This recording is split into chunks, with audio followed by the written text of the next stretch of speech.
దేవుని పరిశుద్ధ నామానికి స్తోత్రం కలుగును గాక. ఆమేన్. క్రీస్తునందు ప్రియమైన దేవుని పిల్లలందరికీ ప్రభువైన యేసు క్రీస్తు నామములో ఈ ఉదయకాల సమయంలో శుభములు తెలియజేస్తా ఉన్నాను పిల్లరా. దేవునికి మహిమ కలుగును గాక. మరి 2021వ సంవత్సరము జూన్ నెల మొదటి వారంలో మొదటి పునరుద్ధాన ఆరాధనలో పాల్గొని పొందడానికి దేవుడు మనకి ఇచ్చినటువంటి గొప్ప శుభ సమయం కొరకై మనం రెండు చేతులు పైకి దేవునికి స్తోత్రం చెల్లిద్దాం. హల్లెలూయా, హల్లెలూయా, హల్లెలూయా, హల్లెలూయా, హల్లెలూయా, హల్లెలూయా, హల్లెలూయా, హల్లెలూయా. స్తోత్రం, స్తోత్రం, స్తోత్రం, స్తోత్రం. ప్రార్థన చేయండి, అందరూ కూడా ప్రార్థన చేయండి. దేవానికి వందనాలని చెప్పి, నిజంగా దేవుడు మరలా మనకు మరొక పునరుద్ధాన దినాన్ని దేవుడు ఇచ్చాడు. నిజంగా మరొక నెల మనకు దేవుడు దయచేస్తాడని నిజంగా దేవుని యొక్క సన్నిధిలో మనం ఆరాధించబద్దులమై ఉన్నాం పిల్లరా. హల్లెలూయా, హల్లెలూయా, హల్లెలూయా. ఆయన నామాన్ని గొప్ప చేద్దాం, ఆయన నామాన్ని గణపడతాం, ఆయన కీర్తిద్దాం, ఆయన కొనియాడదాం. ఆయనే మన ఆరాధనకు యోగ్యుడని, ఆయనే మన దేవుడని ఆయన సన్నిధిలో ఆయన గణపడదాం, స్తుతిద్దాం, ప్రార్థిద్దాం. అందరూ కూడా ప్రార్థన చేయండి, అందరూ కూడా ప్రార్థన చేయండి. దేవానికి స్తోత్రాలు. హల్లెలూయా, హల్లెలూయా. శక్తివంతుడానికి స్తోత్రములు, గొప్ప తండ్రికి స్తోత్రములు, సృష్టికర్తానికి స్తోత్రములు. నీ నోటి మాట చేత ప్రభా సర్వ ప్రపంచములను సృష్టించిన గొప్ప తండ్రి నీకే నీకే మహిమ మహిమ మహిమ నాయన. స్తుతులనైనా స్తుతులు అర్పిస్తున్నాం ప్రభా. మా పితరులనైనా ఆ యొక్క ఈజిప్టు నుంచి నాయన, ఐగుప్తు నుంచి నాయన విడిపించిన గొప్ప తండ్రికి స్తోత్రములు. ఎర్ర సముద్రమును రెండు పాయలుగా చేసి నడిపించిన దేవానికి స్తోత్రములు. అరణ్యములోనైనా మన్నాను కురిపించి అద్భుతంగా పోషించిన దేవానికి స్తోత్రములు. పగలు మేఘ స్తంభమై రాత్రి అగ్ని స్తంభమై మా పితరులను నడిపించిన దేవానికి స్తోత్రములు చెల్లిస్తున్నాం ప్రభా. హల్లెలూయా, హల్లెలూయా, హల్లెలూయా, హల్లెలూయా. పరిశుద్ధుడా, శక్తిమంతుడానికి స్తోత్రములు, సర్వోన్నతుడానికి స్తోత్రములు, సర్వాధికారికి స్తోత్రములు. నిన్న నేడు ఏకరీతిగా ఉన్న దేవానికి స్తోత్రములు, మారిన దేవుడానికి స్తోత్రములు, మార్పు లేని వాడానికి స్తోత్రములు, మాట తప్పని వాడానికి స్తోత్రములు, ఘనమైన దేవానికి స్తోత్రములు, కరుణామయడానికి స్తోత్రములు, జాలిగల దైవానికి స్తోత్రములు. నా నిరీక్షణ, నా కోట, నా పండానికి స్తోత్రములు ప్రభా. యేసు నీకు వందనాలు, వందనాలు, వందనాలు ప్రభా. కృతజ్ఞతాస్తుతులు ఆయన చెల్లిస్తున్నాం ప్రభు. నువ్వు చేస్తున్నటువంటి గొప్ప మేలుల కొరకే ప్రభా, మాలో ఉంచిన ఈ ఊపిరి కొరకే ప్రభా, మమ్మల్ని సజీవులుగా ఉంచినందుకే మరొకసారి మన అడ్డు హృదయపూర్వక కృతజ్ఞతలు చెల్లిస్తున్నాం ప్రభా. దేవానికి స్తోత్రములు చెల్లిస్తున్నాం బాబు. దేవా ఏ యోగ్యత లేని మమ్మలను ప్రభా, దేవా మీరునైనా కనికరము చూపించిన దేవా, కృప చూపించిన దేవానికి స్తోత్రములు. కేవలం నీ కృప చేతనే మేము రక్షింపబడి ఉన్నాము ప్రభా. ఈరోజు సజీవులుగా ఉన్నామంటే అది నీ కృప ఉన్నది ప్రభా. గొప్ప తండ్రి, కన తండ్రి ప్రభు యేసు నీకు స్తోత్రములు, స్తోత్రములు, స్తోత్రములు ఆయన. నమ్మదగిన దేవుడా, మంచి దేవుడా యేసుక్రీస్తు ప్రభువా నీకు స్తోత్రములు, స్తోత్రములు, స్తోత్రములు చెల్లిస్తున్నాం ప్రభు.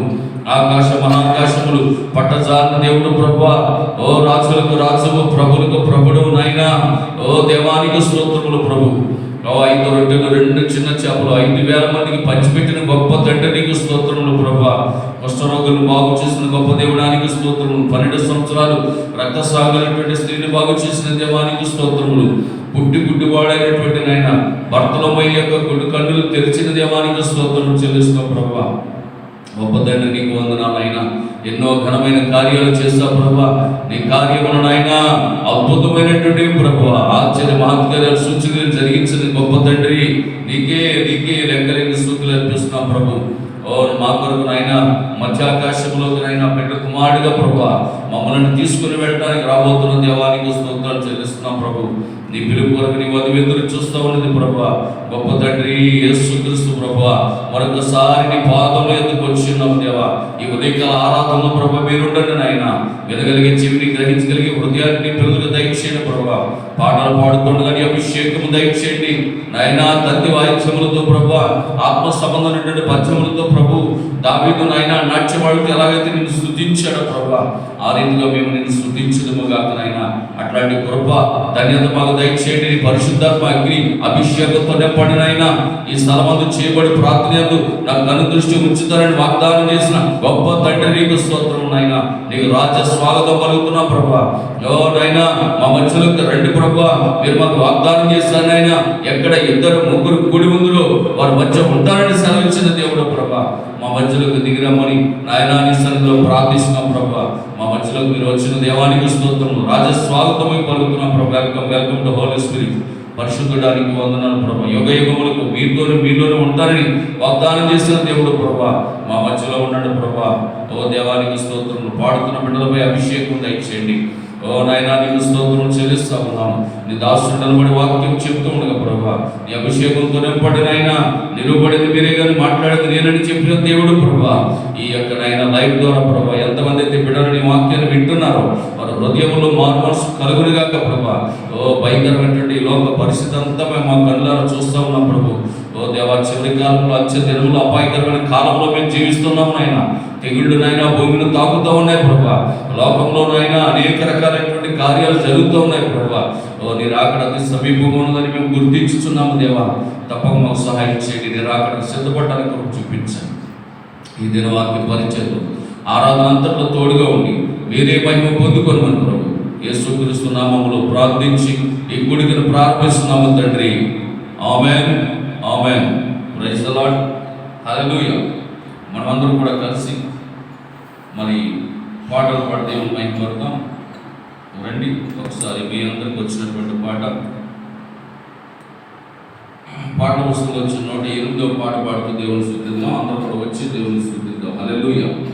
దేవునికి మహిమ కలుగును గాక. ఆమేన్.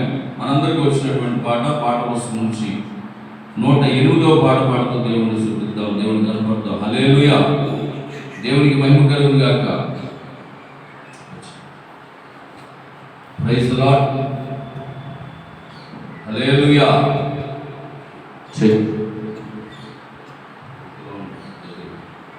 Praise the Lord. హల్లెలూయా. మనందరికీ వచ్చినటువంటి పాట కలిసి పాడదాం.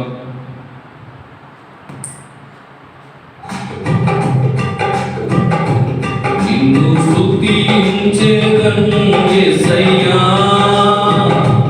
నిన్నే ప్రేమించెదను యేసయ్యా, నిన్నే ఆరాధించెదను యేసయ్యా, నిన్నే సేవించెదను యేసయ్యా. దైవమా నీవే ఆరాధనకు అర్హుడా. దైవమా నీవే స్తుతులకు పాత్రుడా. నిన్ను స్తుతించెదను యేసయ్యా, నిన్నే ప్రేమించెదను యేసయ్యా, నిన్నే ఆరాధించెదను యేసయ్యా, నిన్నే సేవించెదను యేసయ్యా. నీ నోటి మాటయే ప్రపంచం ఉనికిని అర్పించెను. నీ నోటి మాటయే ప్రపంచము ఉనికిని అర్పించెను. పలుకబడిన మాటయే సర్వ సృష్టికి మూలాధారం. పలుకబడిన మాటయే సర్వ సృష్టికి మూలాధారం. యేసయ్యా నీవే సర్వ సృష్టికర్తవు. యేసయ్యా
అందరూ కూడా రెండు చేతులపైకి దేవునికి స్తోత్రం చేద్దాం. హల్లెలూయా. దేవునికి మహిమ కలుగును గాక. ఆమేన్. చిన్న ఆరాధన చేసుకొని వాక్య పరిచయలోకి వెళదాం. దేవునికి మహిమ కలుగును గాక. మరి నాతో నీవు నీతో నేను ఒకటై ఉన్నామనేటటువంటి పాట ఆరాధన పాటతో మనం ఆరాధన చేద్దాం. దేవుని కనపడదాం, దేవుని స్తుతిద్దాం. హల్లెలూయా. దేవునికి మహిమ కలుగును గాక. ఆమేన్. మనందరికీ వచ్చినటువంటి పాట. నాతో నీవు నీతో నేను ఒకటై ఉన్నాము నీతో యేసయ్యా. నాతో నీవు నీతో నేను ఒకటై ఉన్నాము నీతో యేసయ్యా. నా దేవ నీవే కదా, నా దేవ నీవే కదా, నన్ను నడిపే దైవము, నన్ను నడిపే దైవము, నీకే ఆరాధన, నీకే నా హృదయార్పణ, నీకే ఆరాధన, నీకే నా హృదయార్పణ. నాతో నీవు నీతో నేను ఒకటై ఉన్నాము విడిపోమే యేసయ్యా. నాతో నీవు నీతో నేను ఒకటై ఉన్నాము విడిపోమే యేసయ్యా. ఒకటి కంటే ఎక్కువగా ఎన్నో మారులు చేసిన పాపములన్నిటినీ క్షమించిన దేవా. ఒకటి కంటే ఎక్కువగా ఎన్నో మారులు చేసిన పాపములన్నిటినీ క్షమించిన దేవా. పరిశుద్ధతతో నన్ను నింపితివయ్యా, ఆత్మతో నన్ను నడిపితివయ్యా. ఆమేన్. పరిశుద్ధతతో నన్ను నింపితివయ్యా, ఆత్మతో నన్ను నడిపితివయ్యా. నీకే ఆరాధన, నీకే నా హృదయార్పణ, నీకే ఆరాధన, నీకే నా హృదయార్పణ. నాతో నీవు నీతో నేను ఒకటై ఉన్నాము విడిపోమే యేసయ్యా. నాతో నీవు నీతో నేను ఒకటై ఉన్నాము విడిపోమే యేసయ్యా. వేణోళ్ళతో స్తుతించిన తీర్చలేను నీ రుణం. వేణోళ్ళతో స్తుతించిన తీర్చలేను నీ రుణం. కోటి కంఠాల సమ్మేళనం నిన్ను స్తుతించుటకే నా జీవితం. ఆమేన్. కోటి కంఠాల సమ్మేళనం నిన్ను స్తుతించుటకే నా జీవితం. నీకే ఆరాధన, నీకే నా హృదయార్పణ. ఆమేన్. నీకే ఆరాధన, యేసయ్యా. నీకే నా హృదయార్పణ. నాతో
నన్ను నడిపే దైవము. హల్లెలూయా. దేవుడికి మహిమ కలుగును గాక. మరి నిజముగా దేవుడు మనలను నడిపే దైవం ఆయనే, మనలను పాలించే దైవం ఆయనే. ఓ నిజంగా గొప్ప దేవుడు మనం ఆరాధిస్తూ ఉన్నాం పిల్లలు. ఆజ్యం కలిగిన దేవుడు. నిజముగా ఆయన సన్నిధిలో మనం ఈ దినాన్ని ఆరాధన చేయడం, ఆయన కనపరచడం, ఆయన స్తుతించడం, ఇది ఎంతో గొప్ప భాగ్యమైనది. ఈ దినమును చూడలేక లోకములో నుండి అనేక మంది వెళ్ళిపోయినారు. కానీ ఈరోజు ఇంకా నీవు నేను ఉన్నామంటే అది దేవుని కృప అయినది పిల్లరా. దేవుడు ఇంకా ఎందుకు నీకు ఈ జీవితం ఇచ్చాడు? ఒక్కసారి నువ్వు ఆలోచన చేసావా? ఎన్నో మార్లు తప్పులు చేసాం, ఎన్నో మార్లు పొరపాటు చేశాం. అయినప్పటికీ దేవుడు నిన్ను క్షమించి మరలా మరొక దినాన్ని ఇచ్చాడు. మరలా పునరుద్ధానం చూసే ధన్యత దేవుడు ఇచ్చాడు. కనుక ఈ యొక్క ఉదయకాల సమయంలో ఆయన గణపరిచి, ఆయన స్తుతించి, ఆయన మహిమపడతాం. హల్లెలూయా. దేవుడికి మహిమ కలుగును గాక. ఈ సమయంలో వాక్యాన్ని చదువుకుందాం. మీ పరిశుద్ధ గ్రంథములను తెరిచి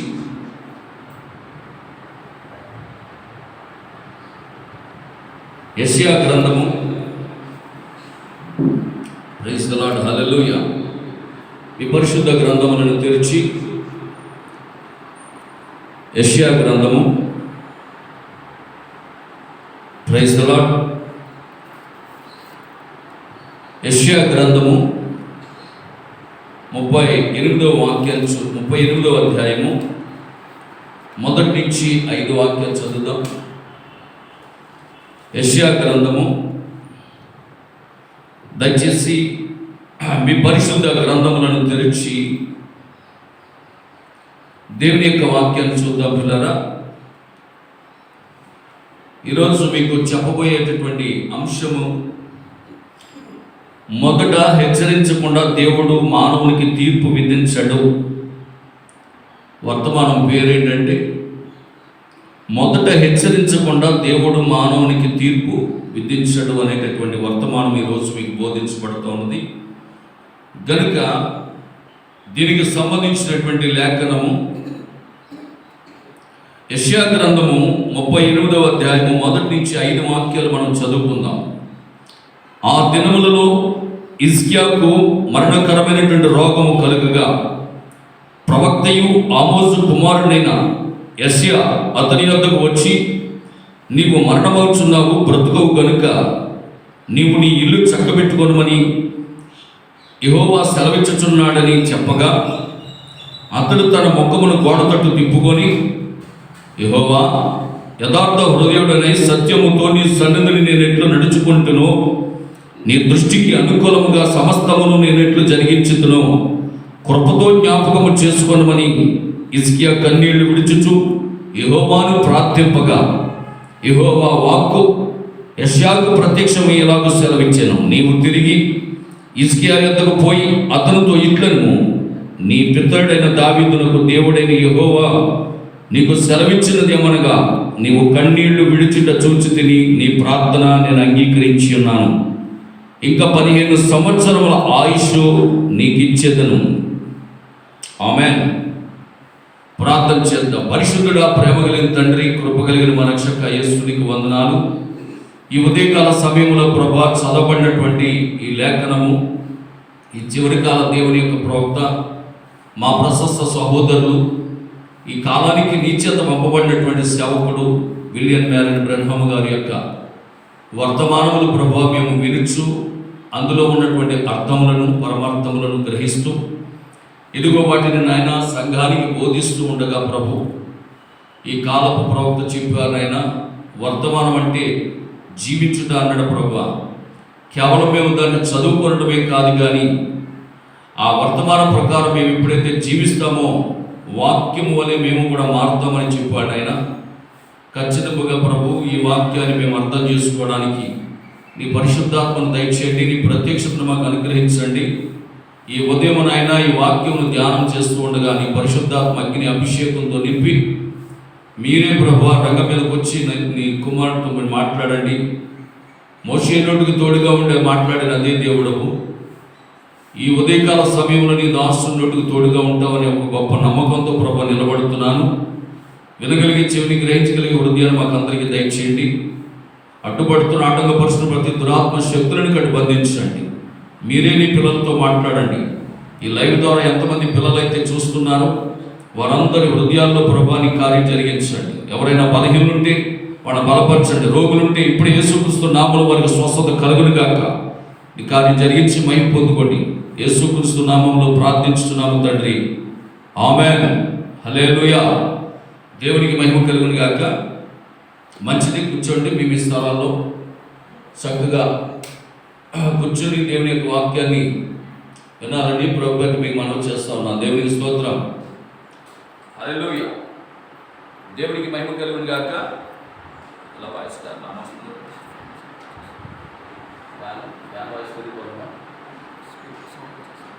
ప్రైజ్ ది లార్డ్. హల్లెలూయా. దేవునికి మహిమ కలుగును గాక. ఆమేన్. మంచిది. ఈ యొక్క ఉదయకాల సమయంలో దేవదేవుని యొక్క సన్నిధిలో ఈ రీతిగా ప్రభువుని గణపరచడానికి, ప్రభువుని స్తుతించడానికి దేవుడు మనకిచ్చినటువంటి ఈ గొప్ప సమయము కొరకై ప్రభువుకి ఎంతో రుణస్థులమై ఉన్నాము. ఈ ఉదయకాల సమయంలో కొద్ది నిమిషాలు దేవుని యొక్క వాక్యాన్ని ధ్యానం చేద్దాం. హల్లెలూయా. మరి మన యొక్క సంఘములో కొంతమంది పిల్లలు బలహీనత కలిగి ఉన్నారు. వారి కొరకు ప్రార్థన చేయండి. మీ అందిన ప్రార్థనలో తొంట రాహిలమ్మ ఆరోగ్యం కొరకు, రాజరత్న గారి ఆరోగ్యం కొరకు ప్రార్థన చేయండి. అలాగే నున్నబోయిన సత్యానంద గారు, అలాగే కరుణ భార్యాభర్తలిద్దరికీ కూడా బలహీనతగా ఉన్నది. వారి ఆరోగ్య విషయాల్లో ప్రార్థన చేయమని మరి ప్రార్థన సహాయం కోరారు. కుక్కల రమేష్ ఆరోగ్యం కొరకు ప్రార్థన చేయండి. హెప్సిబా వాళ్ళ యొక్క చెల్లెల కుటుంబం కొరకు ప్రార్థన చేయండి. వాళ్ళ భర్త గారికి బలహీనతగా ఉంది. అలాగే ప్రియాంక వాళ్ళ కుమార్తె వర్షిత తలకు దెబ్బ తగిలింది, ప్రార్థన చేయండి. నిల్లా ప్రమేళ వారి తండ్రి చెయ్యి ఆపరేషన్ జరిగింది, చెయ్యికి దెబ్బ తగిలింది, ప్రార్థన చేయండి. అలాగే రాజ్బాబు గారు వారి యొక్క శ్రీమతి ఆరోగ్యం కొరకు ప్రార్థన చేయండి. అలాగే ప్రేమ్ కుమార్ వల్లూరు ఆరోగ్యం కొరకు ప్రార్థన చేయండి. మధు కువైట్ ఆయన ఆరోగ్యం కొరకు ప్రార్థన చేయండి. అలాగే నీలపు సువార్తం గారి ఆరోగ్యం కొరకు, బొక్క కుమార్ గారి యొక్క వాళ్ళ చెల్లి ఆరోగ్యం కొరకు, అలాగే మరి నేలపూడి సునీత వాళ్ళ అక్క అనిత కువైట్లో ఉంది, జ్వరము తలపడితో బాధపడుతుంది. వీరి కొరకు ప్రార్థన చేయడం అనేది ప్రార్థన. దేవునికి స్తోత్రం. హల్లెలూయా. దేవునికి మహిమ కలుగును గాక. ఆమేన్. సరే, ఈ సమయంలో కొద్ది నిమిషాలు మనం దేవుని యొక్క వాక్యాన్ని ధ్యానం చేద్దాం. దేవునికి మహిమ కలుగును గాక. ఆమేన్. హల్లెలూయా. మనుషులు పిల్లరా, ఈరోజు మీకు చెప్పబోయేటటువంటి మరి వర్తమానం యొక్క పేరు మీకు చెప్పాను. మొదట హెచ్చరించకుండా దేవుడు మానవునికి తీర్పు విధించడు అనేటటువంటి వర్తమానము. మరి ఈ వర్తమానంలో ప్రవక్త ఏదైతే చెప్పారో ఆ మాటలే మీకు తెలియజేస్తూ ఉన్నారు. కనుక చాలా జాగ్రత్తగా మీరు దీని వాక్య సందేశాన్ని వినాలని ప్రభు పేరిట మీకు మనం చేస్తూ ఉన్నాను. దేవునికి స్తోత్రం. హల్లెలూయా. మరి లైవ్ ద్వారా కూడా, ఈ యూట్యూబ్ ఛానల్ ద్వారా కూడా ఈ వాక్యాన్ని వింటున్నటువంటి ప్రశస్త సహోదరి సహోదరులందరికీ కూడా నా ప్రత్యేకమైనటువంటి శుభాలు, వందనాలు తెలియపరుస్తున్నాను. దేవునికి స్తోత్రం. హల్లెలూయా. చూడండి, ఈ కాలపు వాక్యము మన యొద్దకి రావటానికి మనమేమీ పెద్ద ప్రయాసపడలేదు. అయినప్పటికీ దేవుడు నిన్ను నన్ను కూడా ప్రేమించి ఈ కాలపు వర్తమానం నీ యొద్దకు పంపి ఉన్నాడు. దేవునికి స్తోత్రం. హల్లెలూయా. ప్రపంచమును నాశనము చేయటానికి 10,000 దూతలు అవసరం లేదు, ఒక్క దూత చాలు అంటున్నాడు. దేవునికి స్తోత్రం. హల్లెలూయా. ఈ ప్రపంచమును నాశనం చేయడానికి 10,000 దూతలు అవసరం లేదు, ఒక్క దూత చాలు అంటున్నాడు. ఆమేన్. అలాగే ప్రియమైన దేవుని బిడ్డలారా, ఈ ప్రపంచంలో ఉన్నటువంటి మానవులను రక్షించడానికి ఒక్క దేవుడు చాలు. హల్లెలూయా. కోటాను కోట్ల దేవతలు దేవుళ్ళు అవసరం లేదు, కానీ ఒక్క దేవుడు చాలు. ఆ ఒకే ఒక దేవుడికి సర్వంభవుడై ఉండాలి, సర్వాధికారి అయి ఉండాలి. ఇది నాకు సాధ్యము కాదు అనడానికి అవకాశం ఉండకూడదు. ఆయన సర్వము సాధ్యమై ఉండాలి ఆయనకి. హల్లెలూయా. అంటే సృష్టిని చేయగలిగిన వాడై ఉండాలి దేవుడు. చేసిన సృష్టిని అవసరమైతే నాశనం చేయగలిగిన శక్తిమంతుడై ఉండాలి. దేవునికి స్తోత్రం కలుగును గాక. అలాంటి దేవుడై ఉండాలి. కనుక నిజంగా ప్రియమైన దేవుని బిడ్డలారా, చూడండి, ఒక క్రైస్తవ పాట పాడితే ఆ పాట వారి ప్రవర్తనకు సరిపడినట్లుగా ఉండాలి అంటున్నాడు ప్రవక్త.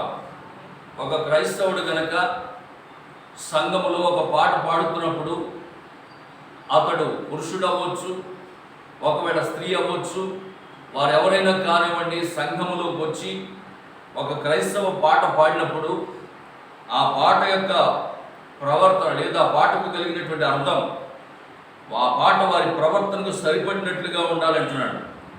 కొందరు స్త్రీలు క్రైస్తవ పాటలు పాడుదురు కానీ వారు సినిమా హీరోయిన్స్ వలె ఉందరు అంటున్నాడు. వింటున్నారా? కొందరు ఎలా ఉంటారంటే పాడడానికి క్రైస్తవ పాటలు పాడుతారు, కానీ వాళ్ళ యొక్క డ్రెస్ను మనం చూసినట్లయితే, వాళ్ళ యొక్క హెయిర్ స్టైల్ మనం చూసినట్లయితే, వాళ్ళ యొక్క అలంకరణ మనం చూసినట్లయితే వాళ్ళు క్రైస్తవ స్త్రీలకు తగినట్లుగా వాళ్ళు ఉండరండి.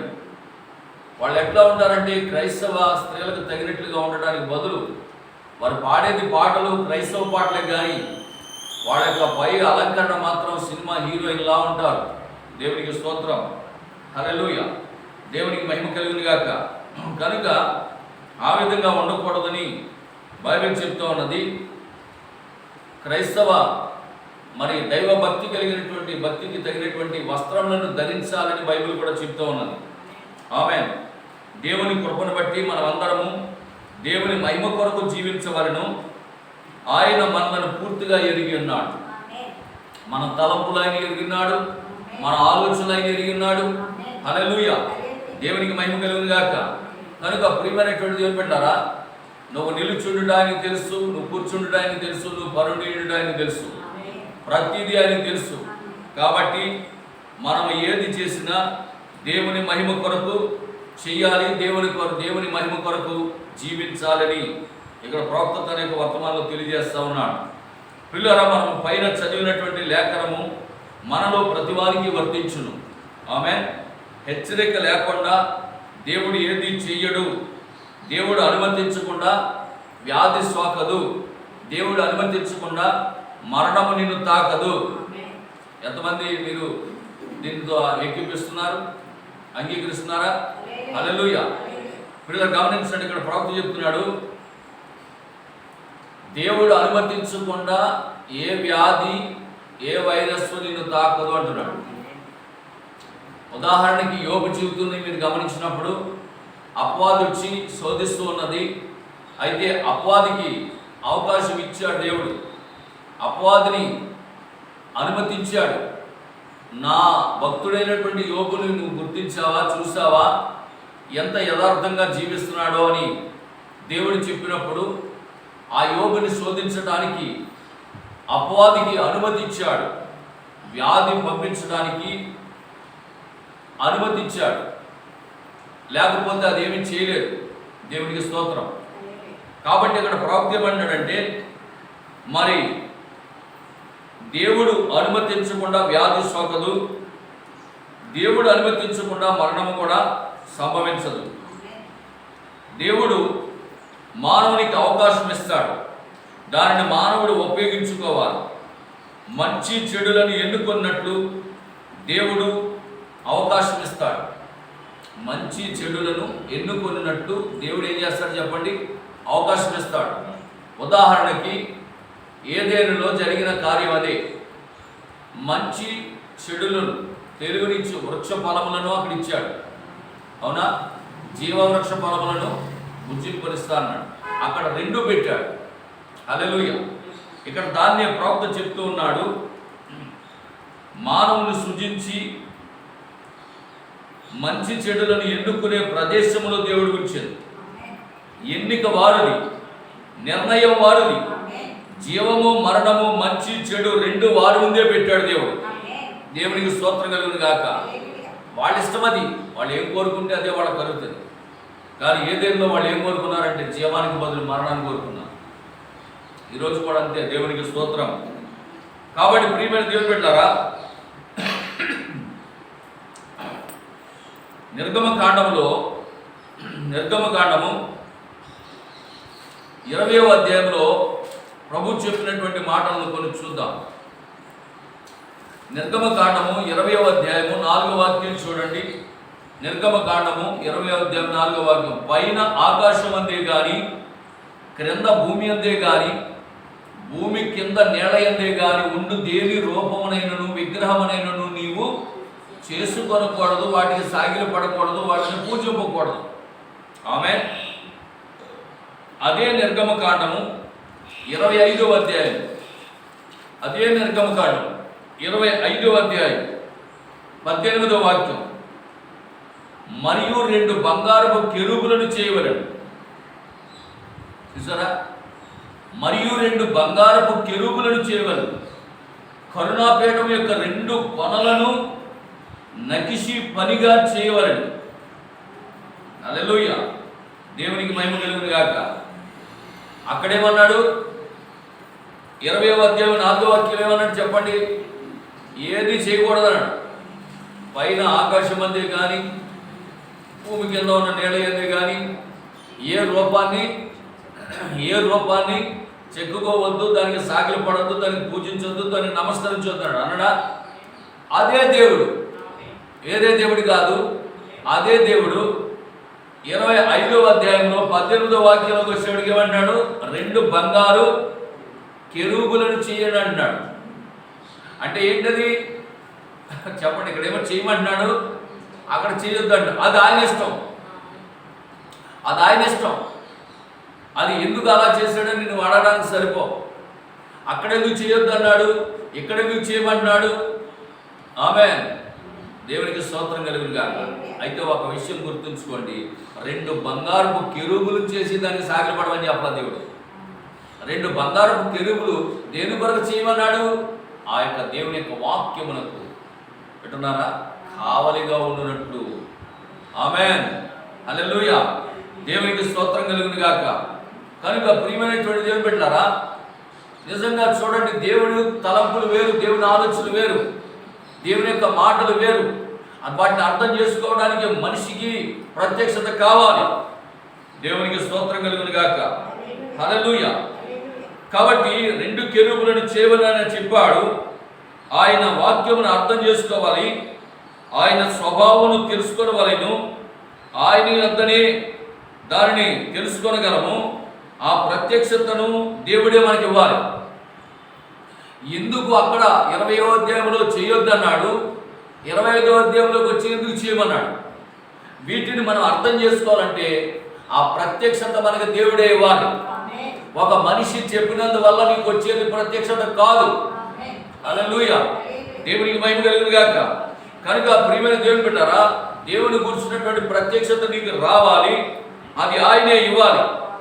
హల్లెలూయా. మనము క్రీస్తు శరీరమై ఉన్నాము. ఒక దినమున దేవునికి మనము జవాబు ఇవ్వవలసిన బాధ్యత మనం కలిగి ఉన్నాము. ఈ భూమి మీద జీవిస్తున్న మనకు దేవుని ద్వారా ఎన్నో బాధ్యతలు అప్పగింపబడి ఉన్నాయి. హల్లెలూయా. మనం అనుకుంటాం మనకే బాధ్యత లేదని. ఒక కుటుంబ బాధ్యత మాత్రమే. వివాహం అయింది, భార్య ఉంది, పిల్లలు ఉన్నారు, చాలు మన జీవితం, మన కుటుంబం అనుకుంటూ ఉంటాం. కానీ ప్రియమైన దేవుని బిడ్డలారా, నిజంగా దేవుడు నీకు ఎన్నో బాధ్యతలు అప్పగించాడు. దాన్ని నువ్వు గుర్తించలేకపోతున్నావు. దేవుడు నీ మీద సువార్త అనే భారం పెట్టాడు, ఆత్మల సంపాదన అనే భారం పెట్టాడు. కేవలం మనం ఆస్తుల సంపాదనతోనే ఆగిపోతున్నాం, కానీ ఆత్మల సంపాదన అంటే ఏంటో తెలుసుకోలేకపోతున్నాము. పరలోక ధనం అంటే ఏంటో ఎరగలేకపోతున్నాము. దేవుని కూర్చున్నటువంటి దేవుని రాజ్యంను కూర్చున్నటువంటి సువార్త అంటే ఏంటో తెలుసుకోలేకపోతున్నాము. ఆయన రాజ్య వ్యాప్తిలో పాల్గొనలేకపోతున్నాం. ఆ ప్రత్యక్షత నీకు ఉంటే, ఎందుకు దేవుడు నిన్ను భూమి మీదకి పంపించాడో దానిని నువ్వు గుర్తించుకుంటే, నువ్వు కూడా దేవుని యొక్క సేవలో, దేవుని యొక్క పిలుపుకి లోబడి దేవుని యొక్క వాక్యాన్ని ప్రకటిస్తావు. దేవునికి స్తోత్రం. హల్లెలూయా. కనుక ప్రియమైనటువంటి దేవుని బిడ్డలారా, నిజంగా ప్రవక్త అంటున్నాడు, వాటి విషయములో ఒక దినాన దేవునికి లెక్క అప్పచెప్పవలసిన వారమై ఉన్నాము. ఆమేన్. దేవుడు నిజంగా ప్రియమైన దేవుని బిడ్డలారా, ఏదైతే మనకి బాధ్యతను దేవుడు ఇచ్చాడో ఆ బాధ్యతను మనం నిర్వర్తించాలి. ఒకవేళ లేని పక్షములో ఒక దినాన మనము వాటన్నిటి విషయములో లెక్క అప్పచెప్పవలసిన వారమై ఉన్నాం. ఒకసారి కీర్తన గ్రంథం చూద్దాం. కీర్తన గ్రంథం 37వ అధ్యాయము. కీర్తన గ్రంథము 37వ అధ్యాయము 4వ వాక్యాన్ని చూద్దాం. చూడండి, కీర్తన గ్రంథము 37వ అధ్యాయం 4వ వాక్యం. యెహోవాను బట్టి సంతోషించుము, ఆయన నీ హృదయ వాంఛలను తీర్చును. దేవునికి స్తోత్రం కలుగును గాక. ఎవరిని బట్టి మనం సంతోషించాలి? యెహోవాను బట్టి మనం సంతోషించాలి. మనకున్న ఆస్తులను బట్టి కాదు, మనకున్న బిల్డింగ్లు బట్టి కాదు, మనకున్న కార్లను బట్టి కాదు, మనకున్న అందాన్ని బట్టి కాదు, మనకున్న ఐశ్వర్యాన్ని బట్టి కాదు, మనకున్న బంధువులు బట్టి కాదు. కానీ నువ్వు నిజంగా దేవుని కుమారుడు అయితే నువ్వు యెహోవాను బట్టి నువ్వు ఆనందించాలి. అప్పుడు ఏం చేస్తాడంటే ఆయన నీ హృదయ వాంఛలను తీర్చును అంటున్నాడు. కాబట్టి ప్రియమైన దేవులారా, 2వ రాజుల గ్రంథంలో 20వ అధ్యాయం 3వ వాక్యంలో జరిగింది అదేనా? చూడండి, 2వ రాజుల గ్రంథము 2వ రాజుల గ్రంథము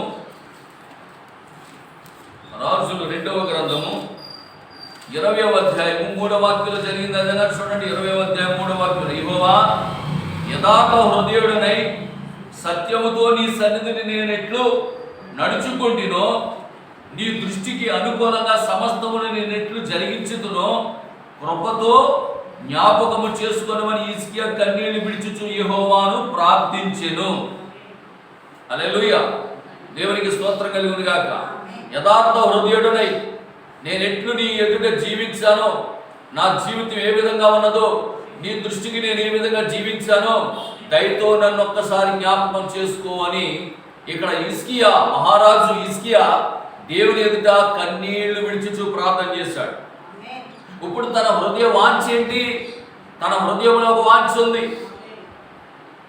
అయ్యా, నేను ఇంకా బ్రతకాలని ఉంది. ఎవరికి చెప్పండి? హిజ్కియా హృదయంలో ఏ వాంఛ ఉంది, ఏ కోరిక ఉంది? అయ్యా, నేను ఈ సంవత్సరం మా అమ్మాయికి పెళ్లి చేయాలనుకుంటున్నాను అన్నాడా? చెప్పండి, అలా అన్నాడా? లేదు, అలా అనలా. అయ్యా, ఈ సంవత్సరం నాకు సెంటున్నర భూమి ఇచ్చాడు, ఇల్లు కూడా కట్టిస్తానంటున్నారు జగన్ గారు, అంచేత ఈ కోవిడ్లో ఇప్పుడప్పుడే నేను చచ్చిపోకూడదు. మీకు అర్థమవుతుంది మాటలు అని అడిగారా? లేదు లేదు. ఆయన హృదయంలో ఒక వాంఛ ఉంది. ఏంటా వాంఛ? అయ్యా, నేను ఇంకా జీవించి ఉండాలి, బ్రతకాలి, ఇప్పుడు నేను చనిపోవడం నాకు ఇష్టం లేదు. దేవుని ఎదుట ప్రార్థన చేస్తున్నాడు. బైబిల్ చెప్తుంది, యెహోవాను బట్టి సంతోషించుము, ఆయన నీ హృదయ వాంఛలను తీర్చును. మహారాజు హిజ్కియా, రాజుగారంటే చెప్పాల్సిన పని లేదు. రాజుగారంటే ఆయనకి ఎన్నో ఉంటాయి. ఆయనకి అంతఃపురం ఉంటుంది, రాణులు ఉంటారు, ఆయనకి ఐశ్వర్యం ఉంటుంది, రకరకాలైనటువంటి కార్యాలన్నీ ఎన్నో ఉంటాయి. అయితే హిజ్కియా వాటన్నిటిని బట్టి సంతోషించట్లేదు, కానీ ఎల్లప్పుడూ దేవుని బట్టి సంతోషిస్తూ ఉన్నాడు. దేవునికి స్తోత్రం. కాబట్టి ఒక దినాన్న తన హృదయ వాంఛను దేవుడు ఏం చేశాడు? తీర్చాడు. దేవునికి స్తోత్రం. దేవుడు ఆ ప్రార్థన ఆలకించాడు. 15 సంవత్సరముల ఆయుష్ పెంచాడు. కాబట్టి కీర్తనలు 37:4 వాక్యము హిజ్కియా జీవితంలో నెరవేరినా లేదా? ఆమేన్. కనుక ప్రియమైనటువంటి దేవుని బిడ్డలారా, నిజంగా దేవుడు నీకు ఇచ్చే తలాంతులు కానీ, దర్శనాలు కానీ, భాషలు కానీ అవి చాలా పవిత్రమైనవి. ఆమేన్. కనుక వాటిని నీకు ఇష్టమైనట్లుగా వాటిని ఉపయోగించుకోవడం. దేవుడు నీకు ఇచ్చిన దర్శనము కానీ, దేవుడు నీకు ఇచ్చిన తలాంతులు కానీ, దేవుడు నీకు ఇచ్చిన ప్రవచనాలు కానీ, దేవుడు నీకు ఇచ్చిన భాషలు కానీ అవి చాలా పవిత్రమైనవి అంటున్నాడు ఇక్కడ ప్రవక్త. కనుక పవిత్రమైనటువంటి ఆ కార్యాన్ని దేవుడు నీకు ఏదైతే ఇచ్చాడో ఆ పవిత్రమైనటువంటి వాటిని పవిత్రముగానే ఉపయోగించాలి. దేవుని మహిమ కొరకు మాత్రమే వాటిని వాడుకోవాలి. హిజ్కియాకు కలగబోయే దాన్ని హిజ్కియాకు ఏదైతే జరగబోతుందో దానిని ప్రవక్త యెషయా ద్వారా తెలియజేసినప్పుడు హిజ్కియా దేవుని ఎదుట మోకరించాడు. ఆమేన్. కన్నీరు కార్చాడు, విజ్ఞాపన చేశాడు. దేవుడు అతని ప్రార్థన ఆలకించాడు, తిరిగి ఆరోగ్యం ఇచ్చాడు. దేవునికి స్తోత్రం. తిరిగి ఆయుష్నిచ్చాడు. అది ఎంత గొప్ప కార్యమో చూడండి. ఎందుకనగా అతడు యథార్థవంతుడు, ఆమేన్, అతడు నీతిపరుడు, అతడు నిజముగా దేవుని దాసుడు. కాబట్టి మనం దేవుని యొద్ద అడిగేది సరి అయినదిగా ఉండాలి, మంచి ఉద్దేశంతో అడగాలి. ఆమేన్, హల్లెలూయా. ఆయన రాకడను కూర్చున్నటువంటి హెచ్చరికలు, సూచనలు ఇప్పుడు మన కళ్ళ ముందు కనబడతా ఉన్నాయి. లోకంలో నుండి దేవుడు తన సంఘమును బయటకు పిలుచుచున్నాడు. ఆయన హెచ్చరిక చేస్తా ఉన్నాడు. దేవుడికి స్తోత్రం కలుగును గాక. అందుకే ఈ వర్తమానానికి టైటిల్ ఏంటి తెలుసా? మొదట హెచ్చరించకుండా దేవుడు మానవునికి తీర్పు విధించడు. హల్లెలూయా. చూడండి, ప్రతి కాలంలో కూడా దేవుడు అదే చేస్తా ఉన్నాడు. ఆదికాండంలో 7వ అధ్యాయం 27వ వాక్యంలో నోవాహు దినములలో హెచ్చరిక చేశాడు జనులకి. చేశాడా? నోవాహు దినాల్లో దేవుడు ఏం చేశాడు? జనులకి ప్రవక్త నోవాహు ద్వారా జనులను హెచ్చరించాడు. ఆమేన్.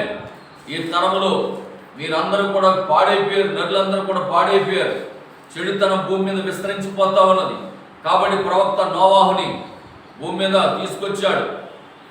ఒక పక్క సువార్తను ప్రకటించమన్నాడు, ఒక పక్క నోవాహు వాడను కట్టమన్నాడు.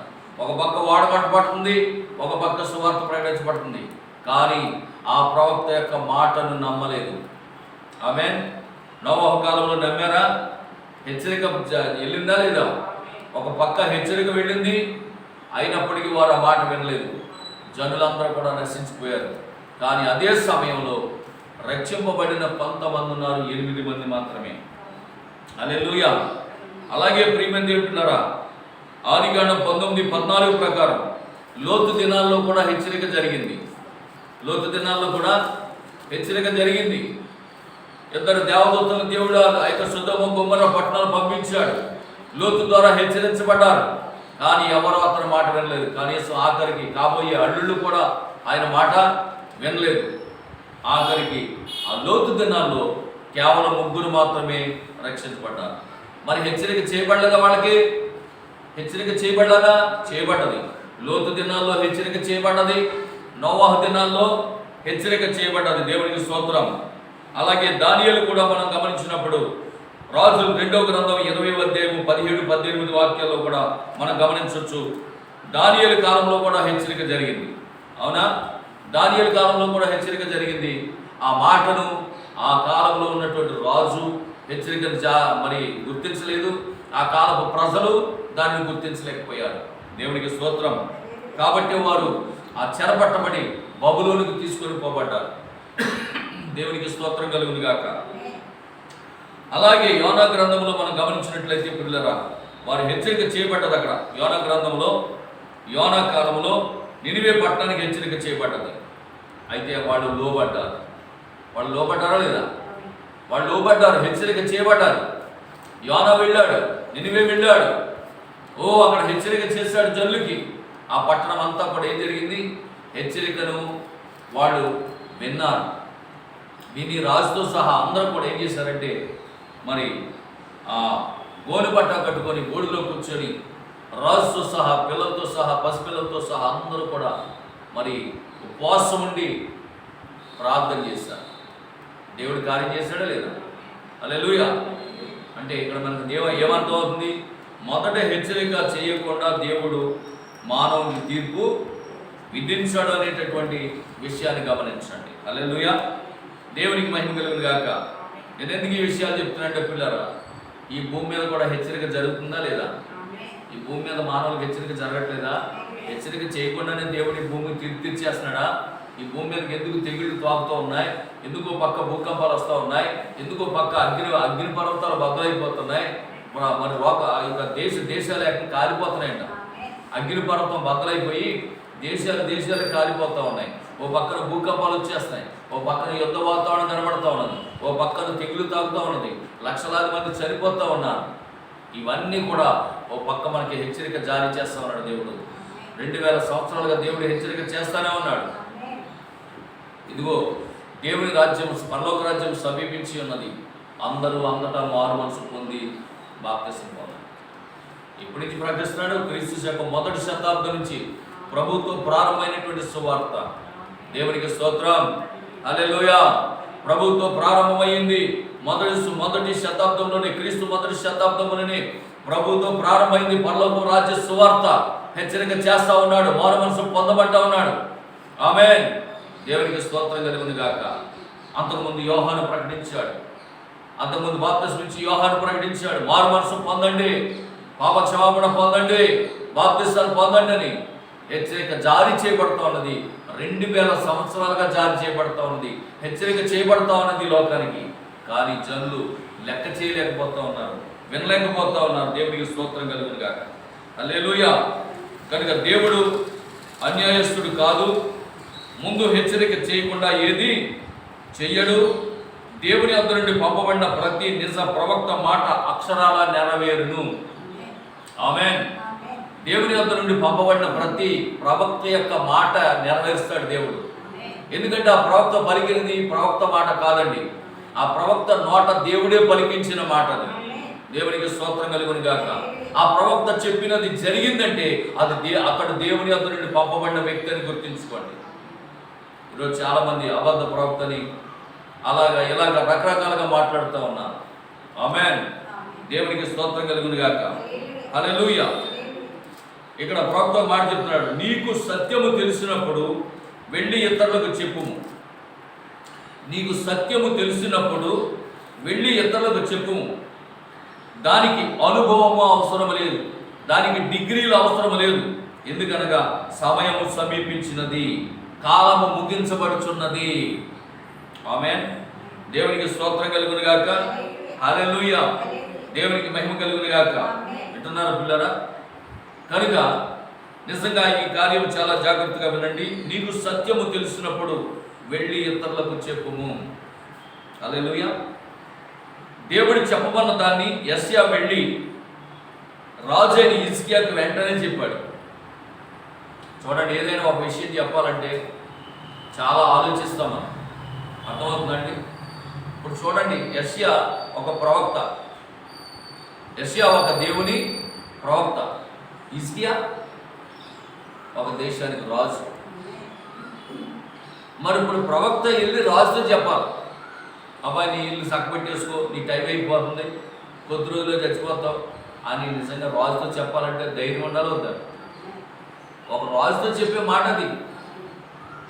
నీకు టైం అయిపోయిందంటే ఎలా ఉంటుంది? రాజు దగ్గరికి వెళ్ళి నా టైం కదరా ముందు నీ టైం అయిపోయింది అంటాడు. మీకు అర్థమవుతుందా? నా టైం అవ్వడం తర్వాత పక్కన పెట్టి ముందు నీ టైం అయిపోయింది ఎవరు అక్కడ అంటారు. వెంటనే అక్కడ ఉన్న రక్షక పట్టు వస్తారు, వీడు ఎవరో నా టైం అయిపోయింది అంటున్నాడు, ముందు ఈ టైం అయిపోయింది తీసుకెళ్ళి కోట బొమ్మను కట్టేసి ఉరి తీసేయండి అండి. హల్లెలూయా. మరి అలాంటి సందర్భం అది. రాజుకు చెప్పాలి, ఇది నీ టైం అయిపోయింది అబ్బాయి. చెప్పగలరా ఎవరన్నాను? భయపడతారు. కానీ ఇక్కడ ప్రవక్త యెషయా దేవుడు చెప్పమన్న దాన్ని తెలియజెప్పాడు. దేవునికి స్తోత్రం. హల్లెలూయా. కనుక ఇక్కడ ప్రవక్త ఏం చెప్తున్నాడంటే, దేవుడు చెప్పమన్న దాన్ని యెషయా వెళ్ళి రాజు అయిన హిజ్కియాకు వెంటనే చెప్పాడు. ఆమేన్. యోనా ఏం చేశాడు? ఆలస్యం చేశాడు. యోనా కూడా చెప్పమని చెప్పాడు. యోనాకు చెప్పాడు దేవుడు, అబ్బాయి నువ్వు నినివే పట్టణానికి వెళ్ళు, 40 దినాల్లో నేను దాన్ని నాశనం చేస్తున్నాను చెప్పు. అర్థమవుతుందా? అయితే యోనా ఏం చేశాడు? ఆలస్యం చేశాడు. ఆలస్యం చేసినా దేవుడు ఊరుకోడు. దేవుడు ఏదైతే ప్రకటించమని చెప్పాడో అది ప్రకటించే వరకు దేవుడు ఊరుకోడు. నువ్వు ఎక్కడికి వెళ్ళినా, నువ్వు ఎక్కడ తప్పించుకోవాలనుకున్నా దేవుడు ఊరుకోడు. దేవునికి స్తోత్రం. హల్లెలూయా. దేవునికి మహిమ కలుగును గాక. వింటున్నారు పిల్లరా? ఆమేన్. నేను కొద్ది రోజులుగా ఒక విషయం గురించి ఆలోచన చేస్తా ఉన్నా. ఈ ప్రవక్త వర్తమానంలో నేను చెప్పాడు కదా ఇందాక ఈ వాక్యంలో, ఈ వర్తమానంలో నీకు సత్యము తెలిసినప్పుడు వెళ్ళి ఇతరులకు చెప్పు. సత్యాన్ని ఈరోజు మనం తెలుసుకున్నాం. బాప్తిస్మం అంటే ఏంటో, దేవుడు ఒక్కడా ముగ్గురా? అర్థమవుతుందా? ఈ విషయాలన్నీ మనం తెలుసుకున్నాం. ఇవన్నీ సత్యం. స్త్రీ బోధించకూడదు, క్రైస్తవ స్త్రీలు ఆభరణాలు ధరించకూడదు, ఇలాంటి విషయాలన్నీ మనం తెలుసుకున్నాం. అవన్నీ సత్యమే, బైబిల్లో ఉన్నది. ఈ తెలుసుకున్న సత్యాన్ని మనం ఏం చేయాలంటే ఇతరులకన్నా చెప్పాలని ధైర్యంగా. అనేక దినాల నుంచి నేను ఆలోచన చేస్తాను. నిన్న ఒక సహోదరుడు నాకు ఫోన్ చేశారు. నా బ్రదర్ పేరు ప్రేమ్ వల్లూరు నుంచి ఫోన్ చేశారు. పాస్టర్ గారు, మనం తెలుసుకున్న సత్యాన్ని ఇతరులకి చెప్తుంటే ఎవరో నమ్మట్లేదు పాస్టర్ గారు, మీరు దాని గురించి ఒక చిన్న సబ్జెక్ట్గా తీసుకుని నాకు చిన్న వాక్యం పంపించండి వాట్సాప్లో, దాన్ని నేను ఫార్వర్డ్ చేస్తాను వాళ్ళకి. నేను చెప్తే వాళ్ళు వెంటలేదు, నేను చెప్పిన వాళ్ళు వెంటలేదు, కాబట్టి వాళ్ళు వినేలాగా మీరు కొంచెం దాన్ని సబ్జెక్ట్ని నాకు వాట్సాప్లో చేయండి అని చెప్పారు. దేవుని స్తోత్రం. అదే విషయాన్ని నేను గత కొన్ని దినాలుగా ఆలోచనలో ఉన్నాను. దీన్ని ఒక సబ్జెక్ట్గా తీసుకొని యూట్యూబ్లో ఫార్వర్డ్ చేస్తే చాలామంది కూడా తెలుసుకుంటారు. అందరూ యాక్సెప్ట్ చేస్తారని కాదు, కానీ కొందరైనా దాన్ని తెలుసుకుంటారు. సత్యాన్ని తెలుసుకునే ప్రజలు ఉంటారు కొంతమంది. అందరూ దాన్ని అంగీకరిస్తారని, అందరూ ఈ వర్తమానాన్ని తెలుసుకుంటారని కాదు, కానీ కొందరైనా ఈ వర్తమానాన్ని తెలుసుకుంటారనే ఉద్దేశంతో మన నుంచి ఆలోచన చేస్తున్నాను. దేవుని చిత్తమైతే ఈ వారంలోనే దాన్ని నేను ఆ సబ్జెక్ట్ని మీకు యూట్యూబ్ ద్వారా అప్లోడ్ చేసి మీకు పంపిస్తాను. దేవుని స్తోత్రం. హల్లెలూయా. ఎందుకంటే ప్రవక్త చెప్తున్నాడు, నీకు సత్యము తెలిసినప్పుడు ఎళ్ళి ఇతరులకు చెప్పుము. ఆమేన్. ఇప్పుడు హిజ్కియాకి సత్యం తెలిసింది. యెషయా తెలుసుకున్నాడు దేవుని యొద్ద నుండి ఒక మాట. ఇప్పుడు వెంటనే వెళ్ళి ఏం చేశాడు? హిజ్కియా చెప్పాడా లేదా? హల్లెలూయా. దేవునికి స్తోత్రం కలుగును గాక. కనుక ప్రియమైనటువంటి దేవుడులారా, దేవుడు తన పనిని ఏ విధంగానైనా చేయించుకుంటాడు, తన ప్రజలను రక్షించుకుంటాడు. దేవుడు చెప్పిన పనిని చేయకుండా నిర్లక్ష్యం చేస్తే కష్టాలు కొని తెచ్చుకుంటాం. ఇప్పుడు దేవుడు చేయమన్నటువంటి పని కనుక చేయకుండా ఆగిపోయామనుకోండి, యోనా కష్టాలు పట్టడా లేదా? అలా ఉంటుంది. కాబట్టి దేవుడు చేయమన్న పని నిర్లక్ష్యం చేయకుండా మనం ఏం చేయాలంటే వెంటనే దాన్ని చేయాలి. అని ప్రవక్త మళ్ళా ఇప్పుడు ఆమోస్ దగ్గరికి వెళ్ళారు. ఆమోసుని గురించి చూద్దామంటాడు వర్తమానంలో. ఆమోసుని గురించి చూద్దాం. పాపమునకు తీర్పు వచ్చు ముందుగా యూదులున్న పట్టణమునకు ఇతడు ఒక హెచ్చరిక చేశాడు. ఎవరంతా చెప్పండి? ఆమోస్ అంటే ఒక చిన్న ప్రవక్త. అంటే ఎందుకు చిన్న ప్రవక్త అంటున్నారంటే, ఒక చిన్న కొద్ది అధ్యాయం రాసినాడు చిన్న ప్రవక్త అని, ఎక్కువ అధ్యాయం రాసినాడు పెద్ద ప్రవక్త అని అంటారు. కానీ యాక్చువల్గా ప్రవక్తలందరూ కూడా చిన్న పెద్ద అనే తేడా ఉండదు, కానీ ప్రవక్తలందరూ ప్రవక్తలే. దేవుని దృష్టిలో చిన్న ప్రవక్త పెద్ద ప్రవక్త అనేది ఏముండదండి. ప్రవక్త అన్న తర్వాత అందరూ ఒకటే. దేవునికి స్తోత్రం. హల్లెలూయా. దేవునికి మహిమ కలుగును గాక. కనుక ఇతడు పాపమునకు తీర్పు వచ్చి ముందుగా యూదులున్న పట్టణమునకు అతడు ఒక హెచ్చరిక చేశాడు.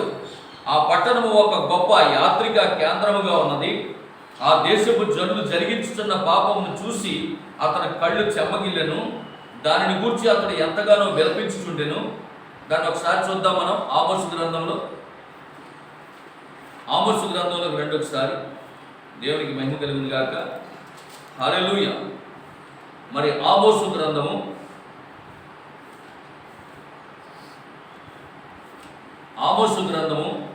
4వ అధ్యాయము 12వ వాక్యాన్ని ఒకసారి చూద్దాం. కాబట్టి ఇశ్రాయేలీయులారా, మీ ఎడల నేనెలాగునే చేయుదును గనుక ఇశ్రాయేలీయులారా, మీ దేవుని సన్నిధిని కనబడుటకై సిద్ధపడుడి. ఆమేన్. దేవునికి స్తోత్రం. హల్లెలూయా. మనందరికీ తెలుసు, సుపరిచితమైనటువంటి వాక్యం 3:7. ఆమోసు గ్రంథం 3:7 మనందరికీ తెలుసు, అవునా? తన సేవకులైన ప్రవక్తలకు తాను సంకల్పించిన దానిని బయలుపరచకుండా ప్రభువైన యెహోవా ఏమీ చెయ్యడు. అంటే దేవుడు ఏదైనా చెయ్యాలనుకుంటే దాన్ని ముందు ఎవరికి చెప్తారు చెప్పండి? ప్రజలకు కాదని చెప్పేది తన సేవకుడైన ప్రవక్తకు చెప్తాడండి. ఆ కాలానికి ఎవరైతే ప్రవక్తగా దేవుడు నియమించుకున్నాడో ఆ ప్రవక్తకి దేవుని యొక్క వాక్యాన్ని దేవుడు పంపిస్తాడు.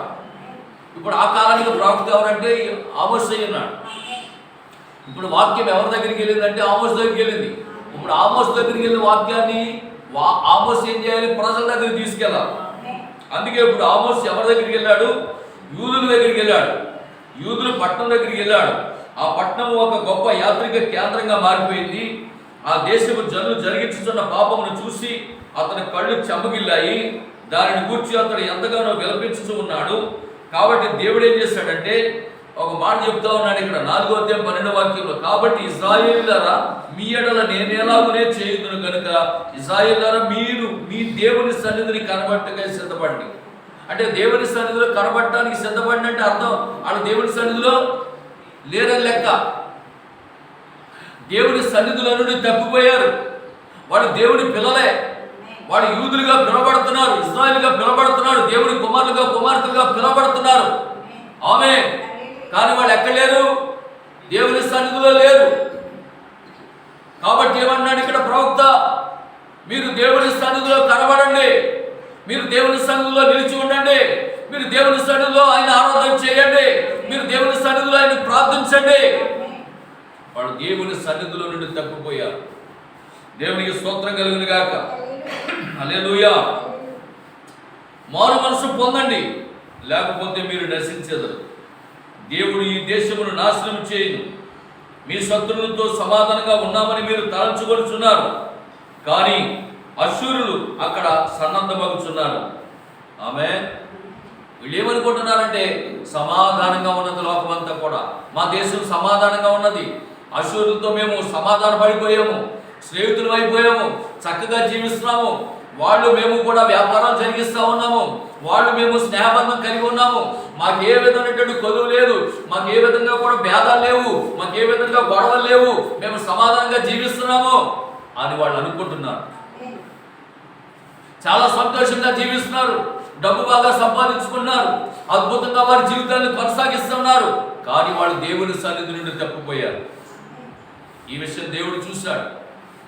అసలు ఇశ్రాయేలు ఏం చేయాలి? దేవుని సన్నిధిలో కనబడాలి. ప్రతి పునరుద్ధాన దినమందు, ప్రతి విశ్రాంతి దినమందు దేవుని యొక్క సన్నిధిలో కనబడాలి. అది దేవుని యొక్క ఆజ్ఞ ఉన్నది. కానీ ఈరోజు ఆ దేవుని సన్నిధిలో వారు కనబడకుండా వారు వ్యాపారాలు చేసుకుంటున్నారు, వారు ఉద్యోగాలు చేసుకుంటున్నారు, వారు పనుల్లో వాళ్ళు ఉండిపోయారు, నిమగ్నం అయిపోయారు, దేవుని సన్నిధిని మర్చిపోయారు, దేవుని సన్నిధిని కోల్పోయారు వాళ్ళు. అప్పుడు దేవుని యొక్క వాక్యం ఎవరి దగ్గరికి వచ్చింది? ప్రవక్త ఆమోసు దగ్గరికి వచ్చింది. ఇప్పుడు ఆమోసు వెళ్ళి చెప్తా ఉన్నాడు వాళ్ళకి, అయ్యా ఇదివరకట్లాగా మీరు లేరు, మీరు చాలా అద్భుతమైనటువంటి మనుషులు అనుకుంటున్నారు, చాలా సంపాదన సంపాదించుకుంటున్నాం అనుకుంటున్నారు, చాలా సమాధానంగా మీరు జీవిస్తున్నారు అనుకుంటున్నారు, అశూరులు మీకు స్నేహితులని మీరు అనుకుంటున్నారు, కానీ అశూరులు మీ మీద యుద్ధానికి రాబోతున్నారు. వాళ్ళు మీతో సంధి చేసుకున్నట్లుగానే ఉన్నారు, వాళ్ళు మీతో స్నేహ సంబంధంగానే ఉన్నారు, కానీ ఒక దినాన అదే శత్రువు, ఏ శత్రువుతో అయితే స్నేహం చేస్తా ఉన్నారో అదే శత్రువు ఒక రోజు మీ మీద యుద్ధం చేయబోతున్నారు, అదే శత్రువు ఒక రోజు మిమ్మల్ని పట్టుకొని పోతా ఉన్నారు. ఆమేన్. దేవునికి స్తోత్రం కలుగును గాక. హల్లెలూయా. కాబట్టి జాగ్రత్తగా ఉండండి. ఇప్పుడు మీరు దేవుని సన్నిధిలో కనబడండి వెళ్ళి అని ఇక్కడ ఆమోసు హెచ్చరిక చేస్తా ఉన్నాడు. ఆమేన్. కనుక ప్రియమైనటువంటి దేవుని బిడ్డలారా, దేవుడు మనల్ని వేరుగా ఉండమని కోరుచున్నాడు. లోకములో నుండి బయటకు రమ్మని పిలుపుతూ ఉన్నాడు. ఎందుకనగా లోకముతోనూ దేవునితోనూ జీవించలేము. అర్థమవుతుందా? ఇటు లోకముతో స్నేహం చేయొద్దని దేవుడు తెలియజేస్తా ఉన్నాడు. లోకములో నుండి బయటకు రమ్మని దేవుడు పిలుస్తూ ఉన్నాడు. దేవుని పద్ధతులు లోక పద్ధతులు అనుసరింపవద్దు. ఆమేన్. దేవుని పద్ధతులు వేరుగా ఉంటాయి, లోక పద్ధతులు వేరుగా ఉంటాయి. కనుక నువ్వు దేవుని పద్ధతుల్ని అనుసరించాలి. ఈ లోక పద్ధతులను అనుసరిస్తూ దేవుని పద్ధతుల్లో జీవిస్తానంటే కుదరదండి. నువ్వు ఏదో ఒకటే ఉండాలి. హల్లెలూయా. ఎవరో ఒకరికే ఒకరితోనే నువ్వు జీవించాలి. ఏదో ఒకటే నువ్వు నమ్మాలి. జనులు మారు మనసు పొందని ఎట్లా తప్పక తీర్పు జరుగునని ఆమోసు నిశ్చయముగా ఊహించాను. ఆమేన్. ఇది ఆర్థికంగా అన్ని విధములుగా వర్ధిల్లుచున్న పట్టణం అది. హల్లెలూయా. వారు ప్రభు చిత్తములోనే జీవించుచున్నామని తలంచుచూ ఉన్నారు. ఎందుకనగా వారు వర్ధిల్లుచూ ఉన్నారు. అయితే వర్ధిల్లుట మాత్రమే మూలము కాదని వారు గ్రహించలేకపోతున్నారు. అంటే వాళ్ళు ఏమనుకుంటున్నారంటే దేవుడు మాతోనే ఉన్నాడు, దేవుడే మమ్మల్ని ఆశీర్వదిస్తున్నాడు, మేము వర్ధిల్లడానికి కారణం దేవుడే అని వాళ్ళు అనుకుంటున్నారు. దేవుడు మాతో ఉన్నాడు కాబట్టి మేము దీవించబడుతున్నాము, దేవుడు మాతో ఉన్నాడు కాబట్టి మేము ఆశీర్వదించబడుతున్నాము, దేవుడు మాతో ఉన్నాడు కాబట్టి మేము వర్ధిల్లుచున్నాము అని వాళ్ళు అనుకుంటున్నారు. కానీ దేవుడు వారితో లేడు. అందుకే వెళ్ళి నువ్వు చెప్పంటున్నారు, మీరు దేవుని సన్నిధిని కనబడండి, మీరు మారు మనసు పొందండి. దేవునికి స్తోత్రం కలుగును గాక. హల్లెలూయా. వారు వర్ధిల్లుచు దేవునికి దూరం అవుతున్నారు.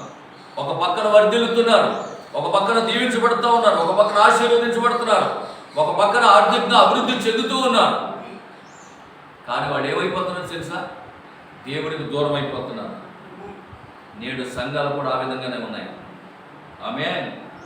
ఆమోసు ఒక పశువుల కాపరి, కానీ అతడు వారికి సూటిగా చెప్పాను, మీరు దేవునితో సమాధాన పడనీయడలా మీరు స్నేహం చేసిన శత్రువే మిమ్మలను నాశనము చేస్తాడు. దేవునికి స్తోత్రం. ఇప్పుడు వాళ్ళు ఏం చేయమంటున్నాడు? ఇప్పుడు చెప్పండి యూదులు ఏం చేయమంటున్నాడు? ఇప్పుడు మీరు దేవుని సన్నిధిని కనబడండి, మీరు మారు మనసు పొందండి, మీరు పశ్చాత్తాపడండి, మీరు మళ్ళా దేవుని వైపు తిరగండి.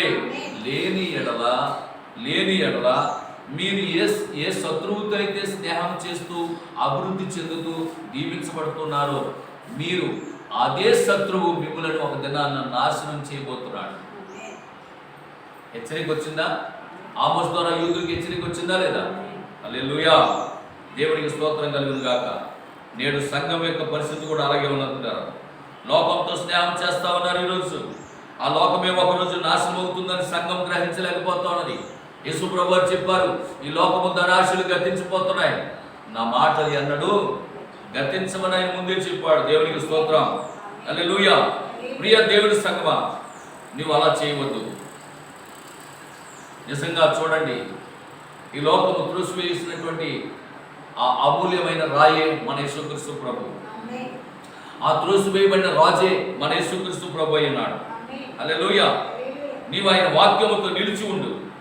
దేవుడు తన ప్రవక్తల ద్వారా జనులను హెచ్చరిక చేస్తా ఉన్నాడు. ఆయన హెచ్చరిక చేసిన వెంటనే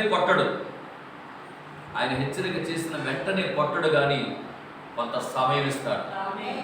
ఆయన ప్రవక్తను పంపిస్తాడు, హెచ్చరిక జారీ చేస్తాడు. అయితే వెంటనే ఆ దేశాన్ని కొట్టడు, ఆ జనులను కొట్టడు. హెచ్చరిక చేసిన తర్వాత కొంత సమయం అనేది దేవుడిస్తాడు. దేవునికి స్తోత్రం. హల్లెలూయా. చూడండి, యెషయా వెళ్ళాడు, హిజ్కియా మరణిస్తాడని చెప్పాడు, మరణించలేదు. ఆమె యోనా వెళ్ళాడు, నినివే పట్టణం నాశనం అవుతుందని చెప్పాడు, కానీ నాశనం కాలేదు. కొంత గ్యాప్, కొంత సమయం దేవుడిచ్చాడు. ఆ సమయంలో ఆ దేశము కానీ, ఆ జనులు కానీ, ఆ వ్యక్తి కానీ మారు మనసు పొందుటకు దేవుడు అవకాశం ఇస్తాడు. ఒక వ్యక్తి కానీ, ఒక దేశము కానీ చెడిపోతున్నప్పుడు దేవుడు తన ప్రవక్తను పంపించి హెచ్చరిక చేస్తాడు. హెచ్చరిక చేసినప్పుడు ఆ వ్యక్తి కానీ, ఆ దేశము కానీ, ఆ జనులు కానీ చేయవలసిన కార్యం ఏంటి చెప్పండి? దేవుని సన్నిధిని కనబడుట, వారు ప్రార్థించుట, వారు మారు మనసు పొందుట, వారు పశ్చాత్తాపడుట. ఈ కార్యాలు జరగడానికి కొంత సమయం పడుతుంది. ఈ కార్యాలు ఎప్పుడైతే జరిగినాయో దేవుడు చూస్తాడు.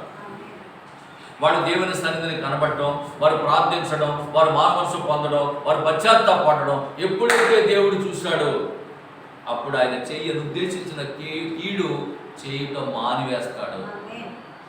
ఆమేన్. దేవుడికి స్తోత్రం కలుగును గాక.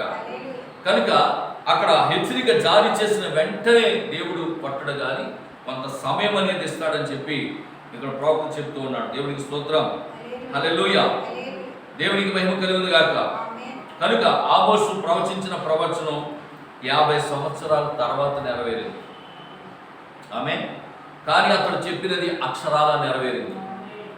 ఒక ప్రవక్త చెప్పాడు అంటే అది ఖచ్చితంగా నెరవేరుతుంది. అర్థమవుతుందండి? మరి ఈ చివరి కాలానికి దేవుని యొక్క ప్రవక్త విలియం మ్యారియన్ బ్రెన్హామ్ గారు చెప్పినటువంటిది ఈరోజు మన కాళ్ళ ముందు నెరవేరుతుంది. దాదాపుగా 60 సంవత్సరాల క్రితం చెప్పాడు ఆయన. 60 సంవత్సరాలు అయిపోయిందని చెప్పి మరి ఇప్పుడు నెరవేరుతుంది మన కాళ్ళ ముందు. అంటే ఆయన నిజ ప్రవక్త, అబద్ధ ప్రవక్త? హల్లెలూయా. అమెరికాలో ఒక స్త్రీ పరిపాలన చేస్తుందని చెప్పాడు. ఇంతవరకు ప్రపంచంలోనే, ఇంతవరకు చరిత్రలోనే ఒక స్త్రీ అధ్యక్షురాలు కానీ ఉపాధ్యక్షురాలు కానీ అవటం అనేది చరిత్రలో లేదు. కానీ ప్రవక్త ఎప్పుడూ చెప్పాడు, ఇదిగో పలానా అమెరికాని ఒక స్త్రీ పరిపాలన చేస్తుందని. ఇప్పుడు జరిగిందా లేదా? కమలా హారిస్ ఇప్పుడు ఉపాధ్యక్షురాలుగా ఉందా లేదా? త్వరలోనే ఆమె అధ్యక్షురాలు అవ్వచ్చు. హల్లెలూయా. దేవునికి స్తోత్రం కలుగును గాక. కనుక ప్రియమైనటువంటి దేవుని బిడ్డలారా, నిజంగా చూడండి, మరి ఇక్కడ ప్రవక్త ఏదైనా చెప్తే అది తప్పక జరిగి తీరు. ఎందుకంటే అది చెప్పింది ప్రవక్త కాదు కానీ ప్రవక్తలో ఉన్న దేవుడు. ఆమేన్. హల్లెలూయా. చూడండి, యోహాను ప్రకటన గ్రంథం చూశాడు. యోహాను ప్రకటన గ్రంథాన్ని రాశాడు. అది ఎక్కడ చూశాడు? పద్మాసులో చూశాడు. పద్మాసు దీపంలో పరమశుడు అయి ఉండగా జరగబోయేదాన్ని దేవుడు యోహానికి చూపించాడు. మరి అప్పుడు ప్రకటన గ్రంథం రాశాడు. మరి అది అతని కాలంలో జరిగిందా? లేదు. ఇదిగో ఇప్పుడు మన కాలంలో జరుగుతుంది. యోహాను ఆనాడు చూసినటువంటిది ఇప్పుడు మన కాలంలో జరుగుతుంది. దేవుడికి స్తోత్రం కలుగును గాక. మనము జీవించుతున్న ఈ కాలాన్ని యోహాను ఎప్పుడో చూశాడు.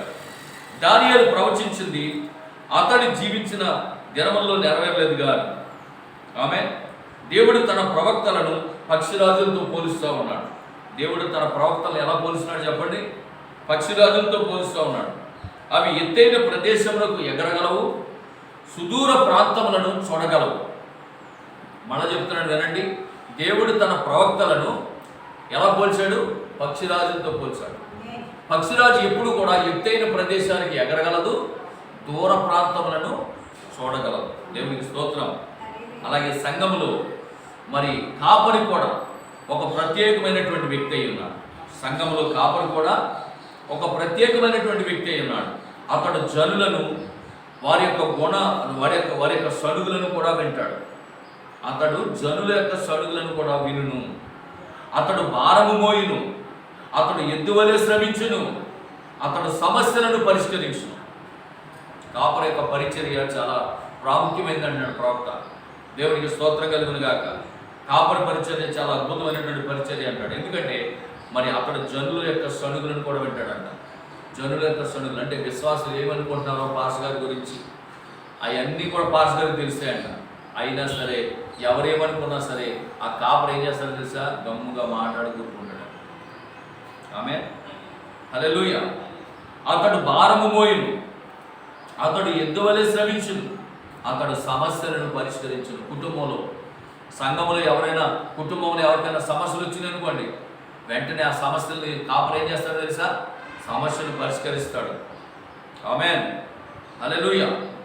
సువార్తికుడు కూడా ఒక ప్రత్యేకమైనటువంటి వ్యక్తి. అతడు మండుచున్నటువంటి అగ్ని గోడ వలె ఉంటాడు. అతడు పట్టణంలోకి వెళ్ళి తన వర్తమానమును బోధిస్తాడు. ఆమేన్. ఆ తరువాత అతడు మరొక చోటకు వెళుతూ ఉంటాడు. సువార్తికుని పని వేరు, సువార్తికుని యొక్క పరిచర్య వేరు. అతడు ఎప్పుడు కూడా ఎలాంటి వాడంటే మండుచున్నటువంటి అగ్ని గోడ వంటి వాడే. దేవునికి స్తోత్రం. అతడు పట్టణాలకు వెళ్తాడు. ఏదైతే సువార్త బోధించాలనుకుంటాడో ఆ సువార్త ఎలా వెళ్తాడు? నేరుగా వెళ్తాడు. ఆ సువార్తను బోధిస్తాడు. అయ్యో ఈ ప్రాంతం వాళ్ళు ఏమనుకుంటారో, ఈ సంఘం వాళ్ళు ఏమనుకుంటారో అనే ఆలోచన సువార్తికుడు ఉండదండి. ఎందుకంటే దేవుడు ఏది చెప్పమని ఆ సువార్తికుడిని ప్రేరేపించి పంపించాడో ఆ సువార్తికుడు మండుచున్నటువంటి అగ్ని గోడ వలె వచ్చి ఓ సువార్తను బోధిస్తాడు. అక్కడ ప్రజలు మారుమనసు పొందేటట్టు చేస్తాడు. అక్కడ ప్రజలు బాప్తిస్మాలు పొందేటట్టు చేస్తాడు. అక్కడ దేవునికి స్తోత్రం కలుగును గాక. హల్లెలూయా. దేవునికి మహిమ కలుగును గాక. అలాగే ఉపదేశకుడు కూడా ఒక ప్రత్యేకమైనటువంటి వ్యక్తి. అతడు ఆత్మ యొక్క అభిషేకం క్రింద ఉండి, దేవుని యొక్క ఆత్మ యొక్క అభిషేకం కింద ఉండి వాక్యమును పరిశుద్ధాత్మ ద్వారా ఒక చోటుకు సమకూర్చును. అతనికి సాటి ఎవరు లేరు. ఉపదేశకుడు కూడా ఏం చేస్తాడంటే ఖండిస్తాడు, బుద్ధి చెప్తాడు. సంఘానికి ఉపదేశకుడు చాలా అవసరం. సంఘానికి ఉపదేశకుడిని తీసుకొచ్చినప్పుడు సంఘం ఏ విధంగా ఉండాలో, సంఘాన్ని ఒక క్రమ పద్ధతులు పెట్టడం, ఎలా చేయాలో అనేటటువంటి విషయాలు ఒక ఉపదేశకుడు వచ్చి సంఘానికి ఉపదేశాన్ని బోధించి వెళ్తాడు. అతడు కూడా దేవుని యొక్క అభిషేకం కింద ఉంటాడు.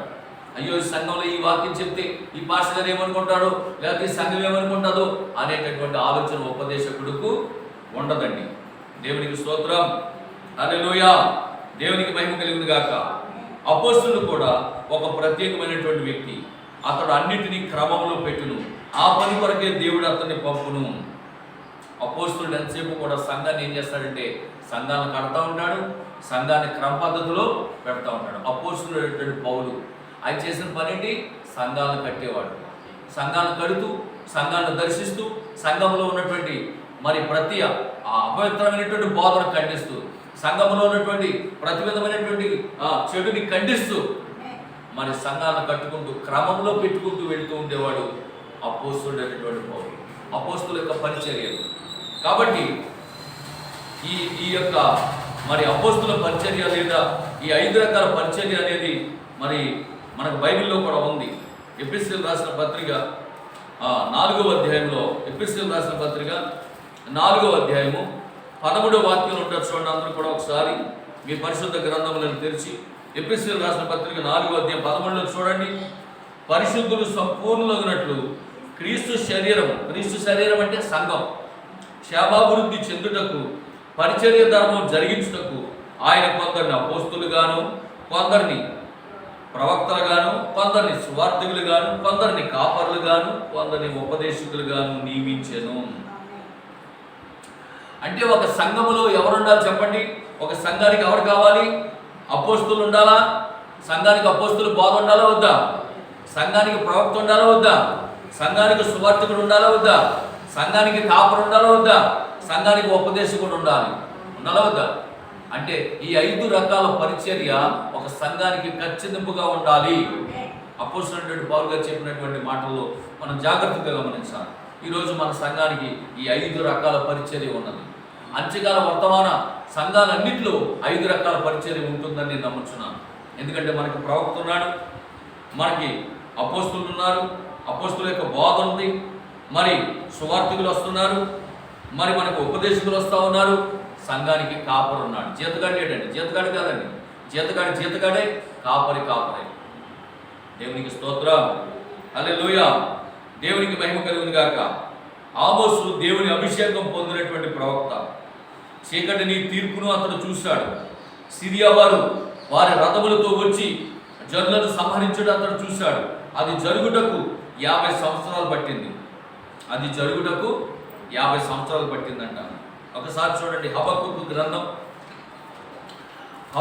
గ్రంథంలో చూద్దాం ఒకసారి. హబక్కూకు గ్రంథం 2వ అధ్యాయం 3వ వాక్యం చూడండి. హబక్కూకు గ్రంథం 2వ అధ్యాయం 3వ వాక్యం. ఆ దర్శన విషయము నిర్ణయ కాలమున జరుగును, సమాప్తమగుటకై ఆతురపడుచున్నది, అది తప్పక నెరవేరును. అది ఆలస్యముగా వచ్చినను దాని కొరకు కనిపెట్టుము, అది తప్పక జరుగును, జాగు చేయక వచ్చును. ఆమేన్, హల్లెలూయా, దేవునికి మహిమ కలుగును గాక. చూడండి, ఆమోసుకి ఒక దర్శనం వచ్చింది. ఆ దర్శనం దేవుడు చూపించాడు. ఆ దర్శనాన్ని పట్టుకొని వెళ్ళి యూదులకి ప్రకటించాడు. అబ్బాయి, మీరు మారు మనసు పొందకపోతే, మీరు దేవుడి యొక్క సన్నిధిలో కనబడకపోతే, ఇదిగో ఏ రాజు అయితే, ఏ అశూరియులైతే మీతో స్నేహం చేస్తున్నారో, ఎవరినైతే మీరు స్నేహితులు అనుకుంటున్నారో, వాళ్ళే ఒక దినాన మీ యొద్దకు వచ్చి మీతో యుద్ధం చేసి మిమ్మల్ని పట్టుకెళ్ళిపోతారు. అది ఆమోసు చూశాడు దర్శనం. చూసినప్పుడు అది వచ్చి జనులకు హెచ్చరించినప్పుడు, ఇప్పుడు జనులు ఏం చేయాలి చెప్పండి? హెచ్చరిక దేవుని యొద్ద నుండి వచ్చి జారీ చేయబడినప్పుడు, ప్రవక్త వచ్చి హెచ్చరిక చేసినప్పుడు జనులు దేవుని సన్నిధిని కనబడాలి, పశ్చాత్తాపడాలి, మారు మనసు పొందాలి, దేవుడిని ప్రార్థించాలి. అయితే వాడు పని చేయలేకపోయారు. కాబట్టి దేవుని యొక్క దర్శనం నెరవేరింది అంటున్నారా? దేవునికి స్తోత్రం కలుగును గాక. ఎందుకంటే ఖచ్చితంగా జరుగుతుందని దేవుని యొక్క వాక్యం సెలవిస్తున్నది. దర్శన విషయము నిర్ణయ కాలమున జరుగును, సమాప్తమగుటకై ఆతురపడుచున్నది, అది తప్పక నెరవేరును. ఆయన ఒక దర్శనమునిచ్చును. అది ఉగ్రతకు చెందినది కావచ్చు, అది స్వస్థతకు చెందినది కావచ్చు. ఒక దర్శనం అనేది దేవుడిచ్చినప్పుడు అది ఉగ్రతకు చెందినది కావచ్చు, అది స్వస్థతకు చెందినది కావచ్చు, అది ఏదైనా కావచ్చు. ఒక ప్రవక్తకు లేక ఒక సేవకుడుకు దేవుడు ఒక దర్శనం ఇచ్చినప్పుడు అది తప్పక జరుగును. అది కాలము పట్టును, కొంత సమయం పట్టును, అయినను అది జరిగి తీరుతుంది, అది నెరవేరు తీరుతుంది. దేవునికి స్తోత్రం, హల్లెలూయా, దేవునికి మహిమ కలుగును గాక. అది వెంటనే జరగకపోవచ్చు, కానీ అది తప్పక నెరవేరును. దానిని నీవు నమ్మని ఎట్లా నీకు తీర్పు జరుగును. ఆమేన్. ప్రవక్త దేనిని చూచెను దానిని గురించి అతను మాట్లాడను. అది దేవుడు చూపించినదైతే దానిని ఎవరూ ఆపలేరు, అయితే దానిని దేవుడు ఆపగలడు.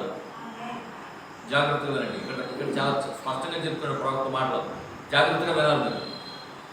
ఇక్కడ ఏమన్నాడంటే, ప్రవక్త దేనిని చూచెను దానిని గురించి అతను మాట్లాడును, అది దేవుడు చూపించినదైతే దానిని ఎవరూ ఆపలేరు. దేవుడు చూపించిన దర్శనం అయితే ప్రవక్త వచ్చి చెప్పినప్పుడు అది తప్పక నెరవేరుతుంది. ఆమేన్. దాన్ని ఎవరూ ఆపలేరు. అయితే దానిని ఆపగలిగిన శక్తి దేవుడికి ఉందండి. దాన్ని ఆపగలిగిన శక్తి దేవుడికి ఉంది. దేవుడికి స్తోత్రం, హల్లెలూయా, దేవుడికి మహిమ కలుగును గాక. కాబట్టి దేవుని వాగ్దానములను నీవు నమ్మవలసి ఉన్నావు. వాటిని పొందుకొనుటకు నీకు విశ్వాసం కావాలి. హిజ్కియా చాలా మంచివాడు, అతడు మరణించుచున్నాడు అన్న సంగతి దేవుడు యెషయా ద్వారా తెలియజేసినప్పుడు ప్రభువా చూడండి, యెషయాలో అన్నాడంట, నీ ఇల్లు చక్కబెట్టుకో. ఇందాక మనం చదివాం కదా, మన వాక్యం చదివాం కదా, చదివినప్పుడు ఏమన్నాడు? యెషయా వెళ్ళి హిజ్కియా నీవు మరణమైపోతున్నావు కాబట్టి నీ ఇల్లు చక్కబెట్టుకో అన్నాడు. అప్పుడు హిజ్కియా అంట గోడ తట్టు తన ముఖం తిప్పుకొని మోకరించి దేవుని ప్రార్థిస్తూ దేవుడిని ఏమడిగాడు తెలుసా? ప్రభువా నా ఇల్లు చక్కబెట్టుకోవడానికి నాకు 15 సంవత్సరాలు పడుతుంది అన్నాడు. మీకు అర్థమైందా నా మాటలో? హిజ్కియా ఇల్లు చక్కబెట్టుకోమన్నాడు. హిజ్కియా నువ్వు మరణం అయిపోబోతున్నావు, నీ ఇల్లు చక్కబెట్టుకో అని చెప్పి యెషయా ద్వారా వర్తమానం వచ్చింది. ఇప్పుడు హిజ్కియా ఏం చేశాడు? మోకరించాడు, గోడ తట్టు తిరిగాడు, కన్నీరు కార్చారు, మోకరించారు, ప్రార్థన చేస్తూ ప్రార్థనలు ఏమడుగుతాడు తెలుసా? ప్రవక్త అంటున్నాడు, ప్రవక్త చెప్తున్నాడు వర్తమానంలో. హిజ్కియా అన్నాడంట, ప్రభువా నా ఇల్లు చక్కబెట్టేసుకోమన్నావు, నేను చచ్చిపోతున్నాను అన్నావు. కరెక్టే, నువ్వు చెప్పింది బాగానే ఉంది, నేను విన్నది బాగానే ఉంది, అంతా బాగానే ఉంది. అయితే నా ఇల్లు చక్కబెట్టుకోవడం కోసం నాకు టైం ఎంత బాగా కావాలో తెలుసా? 15 సంవత్సరాలు కావాలన్న ఆమె. అయితే అతడు యథార్థవంతుడు, అతడు నీతిమంతుడు, దేవుని దృష్టికి అనుకూలమైన వాడు. కాబట్టి దేవుడు ఏం చేశాడు? అతడు ఇల్లు చక్కబెట్టుకోవడానికి కావలసిన 15 సంవత్సరముల సమయాన్ని దేవుడు హిజ్కియాకి ఇచ్చేశాడు. దేవునికి స్తోత్రం, హల్లెలూయా, దేవునికి మహిమ కలుగును గాక. అర్థమవుతుందమ్మా? అంతేగాని నేను ఈ సంవత్సరం మంచి ఇల్లు కట్టాలనుకుంటున్నాను ప్రభా అని అడగల, లేదా ఈ సంవత్సరం మా అమ్మాయికి పెళ్లి చేయాలనుకుంటున్నాను ప్రభా అని అడగల. అంటే హిజ్కియా అడిగింది దేవుని దృష్టికి అనుకూలమైనది. దేవునికి స్తోత్రం, హల్లెలూయా. ఇక్కడ హిజ్కియా బ్రతకాలని కోరుకుంటున్నాడు. ఆమె హిజ్కియా ఏం చేస్తున్నాడు? బ్రతకాలని కోరుకుంటున్నాడు. హిజ్కియా నువ్వు మరణమైపోబోతున్నావు అని ప్రవక్త ద్వారా దేవుడు పంపిస్తే రాజు అని హిజ్కియా ఏమంటాడు? నేను బ్రతకాలనుకున్నాను. ఇక్కడ చూడండి, యోనా గ్రంథం చూడండి, 4వ అధ్యాయం 3వ వాక్యం. యోనా ఏమనుకుంటున్నాడు చూడండి, యోనా గ్రంథం 3వ అధ్యాయం చదవండి. 4వ అధ్యాయం 3వ వాక్యం చదవండి అన్నమాట. యోనా గ్రంథము 4వ అధ్యాయం 3వ వాక్యం. నేను బ్రతుకుట కంటే చచ్చుట మేలు అంటే చూడండి, ఇక్కడ ఏమనుకుంటున్నాడు? యోనా ఏమనుకుంటున్నాడు? సావాలనుకుంటున్నాడు. యోనా ఏమో చచ్చిపోవాలనుకుంటున్నాడు, ఇక్కడ హిజ్కియా ఏమో బ్రతకాలని కోరుకుంటున్నాడు. ఎంత తేడా ఉందో చూడండి. దేవునికి స్తోత్రం కలుగును గాక, హల్లెలూయా, దేవునికి మహిమ కలుగును గాక. కాబట్టి హిజ్కియాకి దేవుడు ఏం చేశాడు? 15 సంవత్సరాల ఆయుష్ ఇచ్చాడా? దేవునికి స్తోత్రం, హల్లెలూయా. మరి మీకు చాలాసార్లు నేను ఒక చిన్న సాక్ష్యాన్ని మీతో పంచుకుంటూ ఉంటాను, అనేక మార్లు పంచుకున్నాను కూడా. మరి మీ అందరికీ తెలుసు, మరి నేను సువార్త సేవలో వాడబడుతున్నప్పుడు, అప్పటికి నేను ఇంకా సేవకుని కాదు, అప్పటికి నేను ఇంకా పాస్టర్గా అభిషేకించబడలేదు, అప్పటికి నేను ఇంకా పాస్టర్గా మరి సేవ ప్రారంభించలేదు. ఒక విశ్వాసిగా ఒక ఇవాంజలిస్ట్ లేదా సువార్థికుడిగా నేను పరిచర్య చేస్తున్నాను. పగలు కరెంటు పని చేసుకుంటూ రాత్రి సువార్త చేస్తున్నటువంటి సందర్భాల్లో అది 2006వ సంవత్సరం. మరి ఆ సమయంలో శృంగవృక్షంలో ఒక తల్లిగారు ఉన్నారు. ఆమె పేరు మెంటే శారమ్మ, ఆమె పేరు. ఆమెకు ఒక దినాన్న బలహీనత కలిగింది, అనారోగ్యం చేసింది. ఆమె ఇంకా కోమలోకి వెళ్ళిపోయింది. కోమలోకి వెళ్ళిపోతే భీమవరం హాస్పిటల్లో పెట్టారు. ఆమె కోమలోనే ఉంది. అప్పటికే వారం రోజులు అయిపోయింది. వాళ్ళ మనవరాలు మరి నాకు ఫోన్ చేసింది, అయ్యా మరి మా అమ్మమ్మని తీసుకెళ్ళిపోమని చెప్తున్నారండి, హాస్పిటల్లో పెట్టాము, వారం రోజులు అయింది, కోమలో ఉంది, కనుక ఇంకా బ్రతకద్దు, తీసుకెళ్ళిపోమని చెప్పి వాళ్ళు చెప్తూ ఉన్నారు. మీరు ప్రార్థన చేయండి అని చెప్పి నాకు ఫోన్ చేసినప్పుడు నేను ప్రార్థన చేశాను. ప్రార్థన చేస్తే ఆ రాత్రి దేవుడు మరి ఒక చక్కటి, అది కళనొచ్చో దర్శనం అనొచ్చో నాకు అంతగా ఐడియా లేదు అప్పట్లో, అయితే కళనే నేను భావిస్తూ ఉన్నాను. ఒక చక్కటి కళ నేను చూశాను. ఎండిపోయినటువంటి చెట్టు మరలా చిగురించడం, దేవునికి స్తోత్రం. వెంటనే తెల్లారి ఆమెకు ఫోన్ చేశాను, అమ్మ నువ్వేం భయపడబాక, మీ అమ్మమ్మ బ్రతుకుతుంది అని చెప్పాను. హల్లెలూయా. అక్కడ ఉన్నటువంటి డాక్టర్లు, ఎండీలు, డాక్టర్ చెప్పిన మాట ఏంటి, మీ అమ్మమ్మ చచ్చిపోతుంది, తీసుకెళ్ళిపోండి అన్నాను. కానీ ఇక్కడ దేవుడు ఏం చెప్తున్నాడు చెప్పండి, బ్రతుకుతుంది అని చెప్తున్నాడు. హల్లెలూయా. నేను అన్నాను, మీ అమ్మమ్మ బ్రతుకుతుంది, మీరేం భయపడబాకండి అన్నాను. ఆమె అంది, మీరు వచ్చేసారి ప్రార్థన చేయండి అన్నది. సరే అని ఆ రోజు ఆదివారం సాయంకాలం వెళ్ళాం, 6:30 ఆ ప్రాంతంలో భీమవరం వెళ్ళి, ఆమె కూడా అప్పటికి కోమలో ఉంది, ఎవరిని కూడా గుర్తుపట్టట్లేదు. వెళ్ళి తల మీద చేసి ప్రార్థన చేశాను. ప్రభువా, నువ్వు చూపించినటువంటి ఆ కళ, అది నువ్వే చూపించినదైతే, అది దర్శనం నిజమైతే, మరి ఈ బిడ్డను మరలా లేవనెత్తండి, జీవాన్ని పోయండి, సాక్షిగా నిలబెట్టండి ప్రభు అని చెప్పి చేసి ప్రార్థన చేసి వచ్చేసాను. దేవునికి స్తోత్రం. హల్లెలూయా.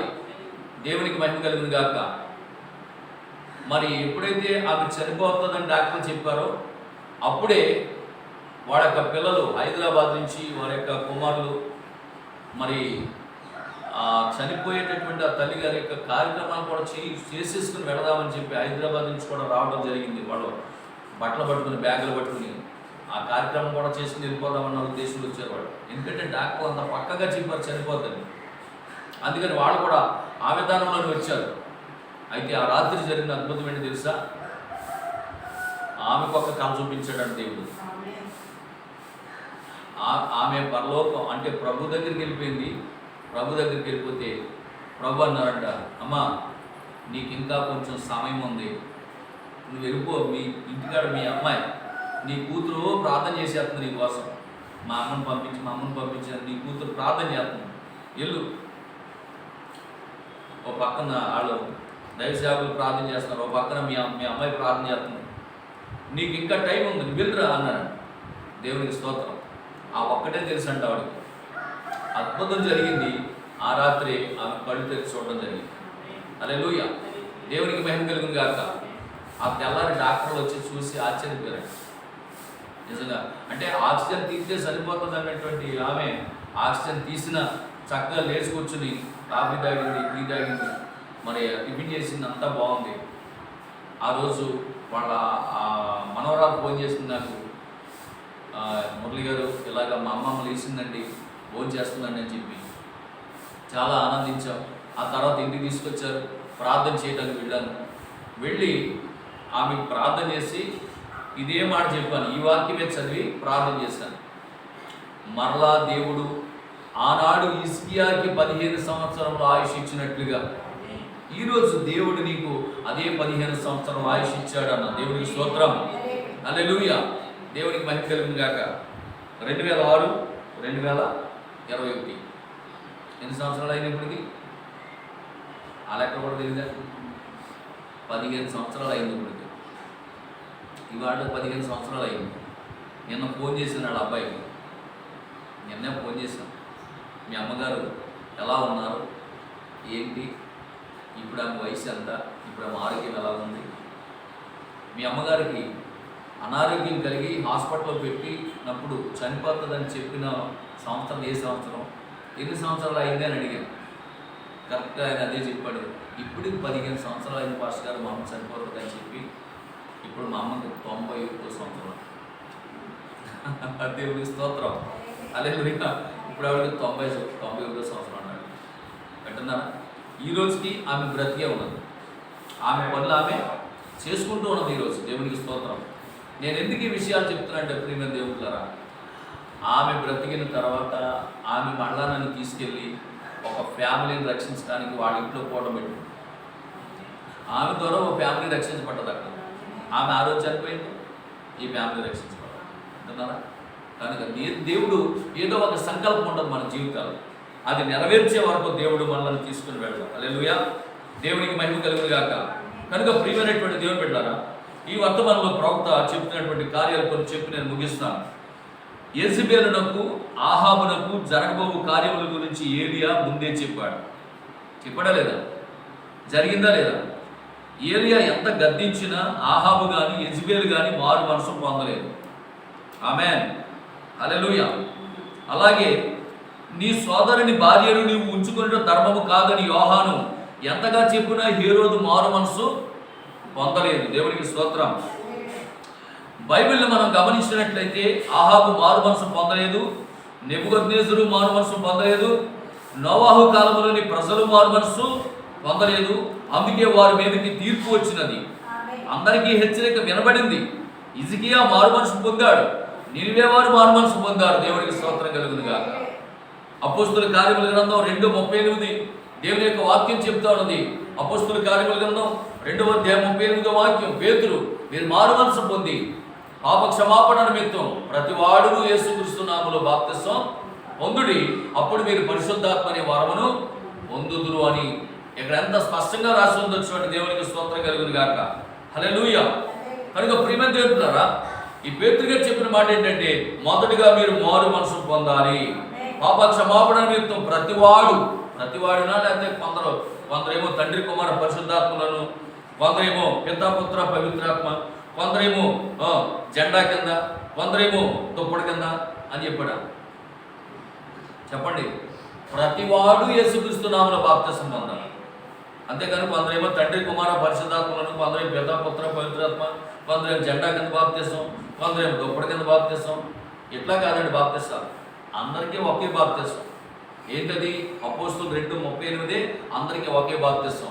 ప్రతివాడు యేసుక్రీస్తు నామమున బాప్తిసం పొందాలి. హల్లెలూయా.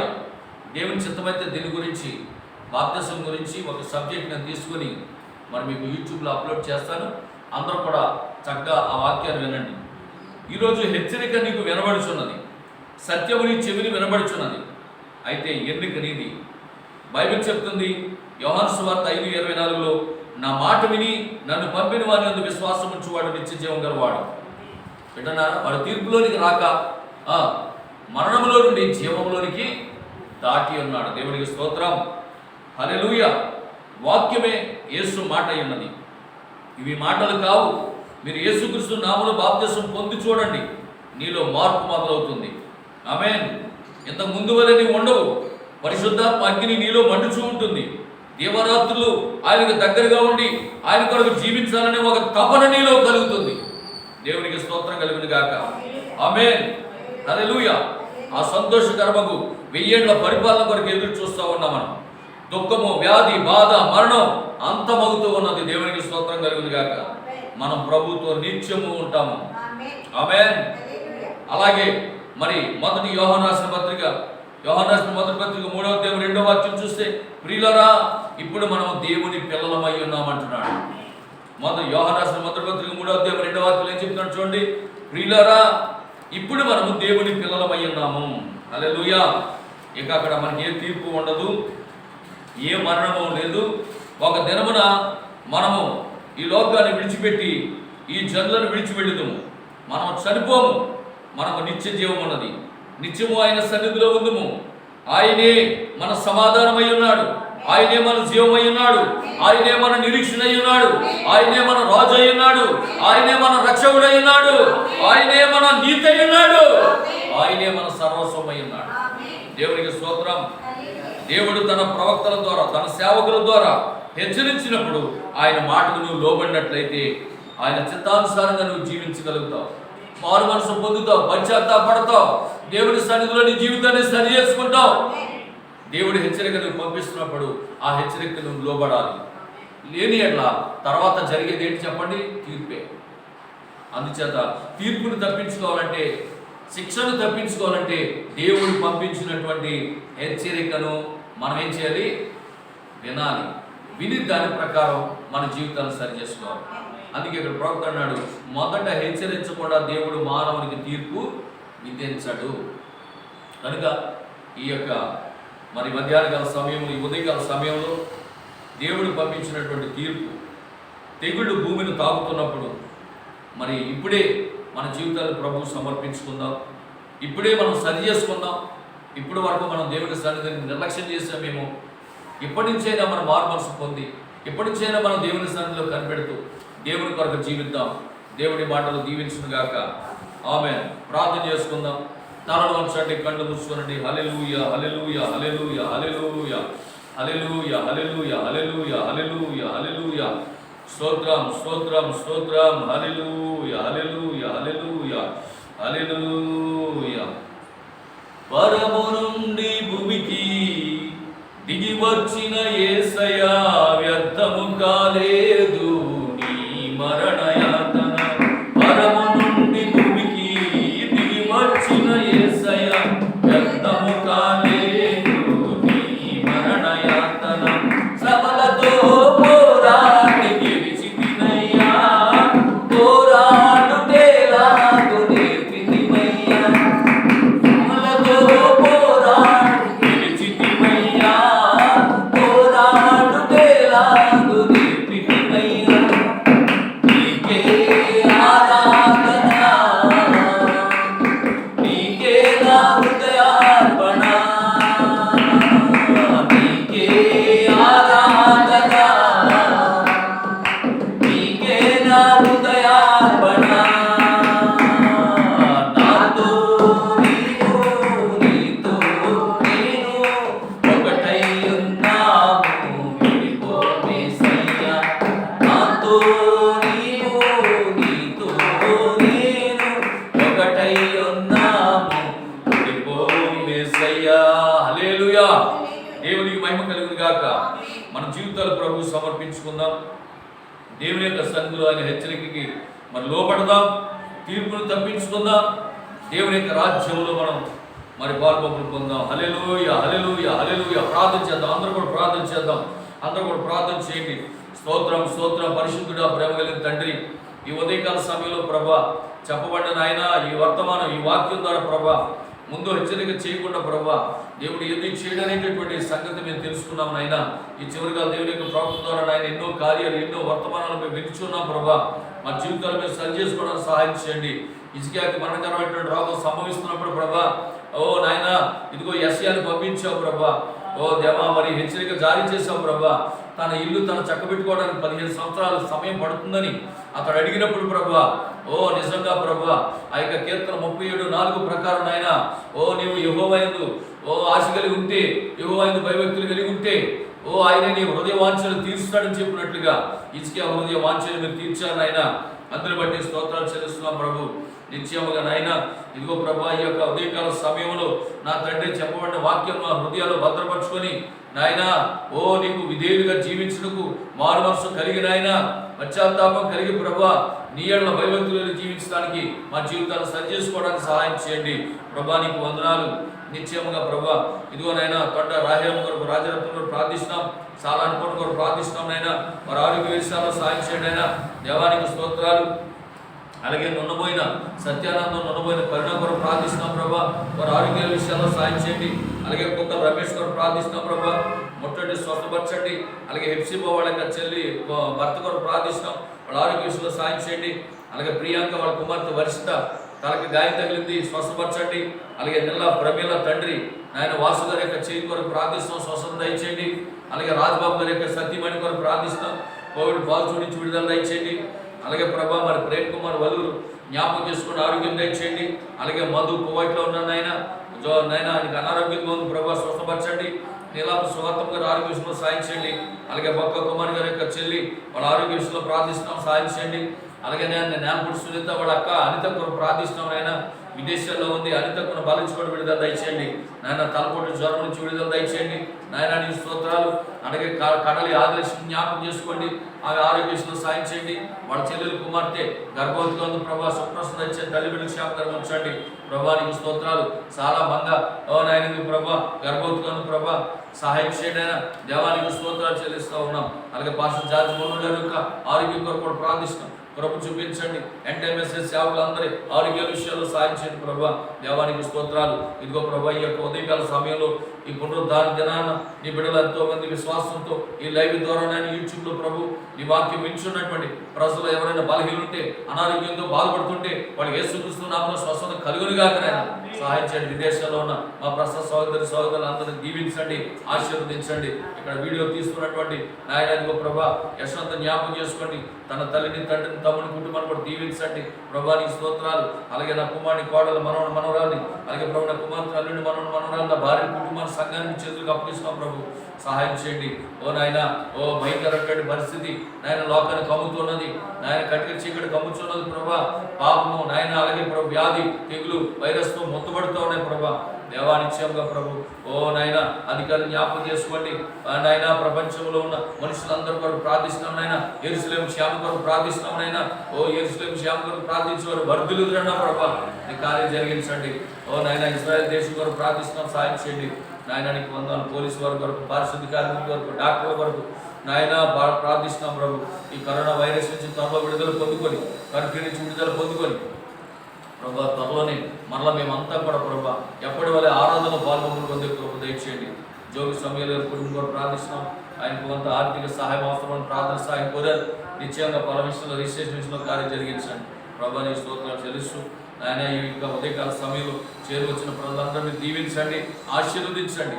ఈ లైవ్ ద్వారా ఎంతమంది అయితే ప్రభు వాక్యం విన్నారో వారందరూ మీరు దీవించి ఆశీర్వదించి మీరు రాకడకు సిద్ధపరచమని, ఈ వారమంతా కాపాడమని ప్రభు యేసుక్రీస్తు నామములో ప్రార్థించి స్తుతించి వేడుకొంచున్నాము తండ్రి. ఆమేన్. షలోమ్. మన ప్రభు యేసుక్రీస్తు వారి యొక్క కృప, దీవెన, సన్నిధి, సహవాసం ఇక చేత మనకు సకల పరిశుద్ధులకు, మరి ముఖ్యంగా ఈ వాక్యం వింటున్న ప్రతి కుమారుడికి, కుమార్తెకు సదా దేవుడి తోడు నడిపించును గాక. ఆమేన్. షలోమ్. God bless you. ప్రభువును దీవించును గాక. ఆమేన్.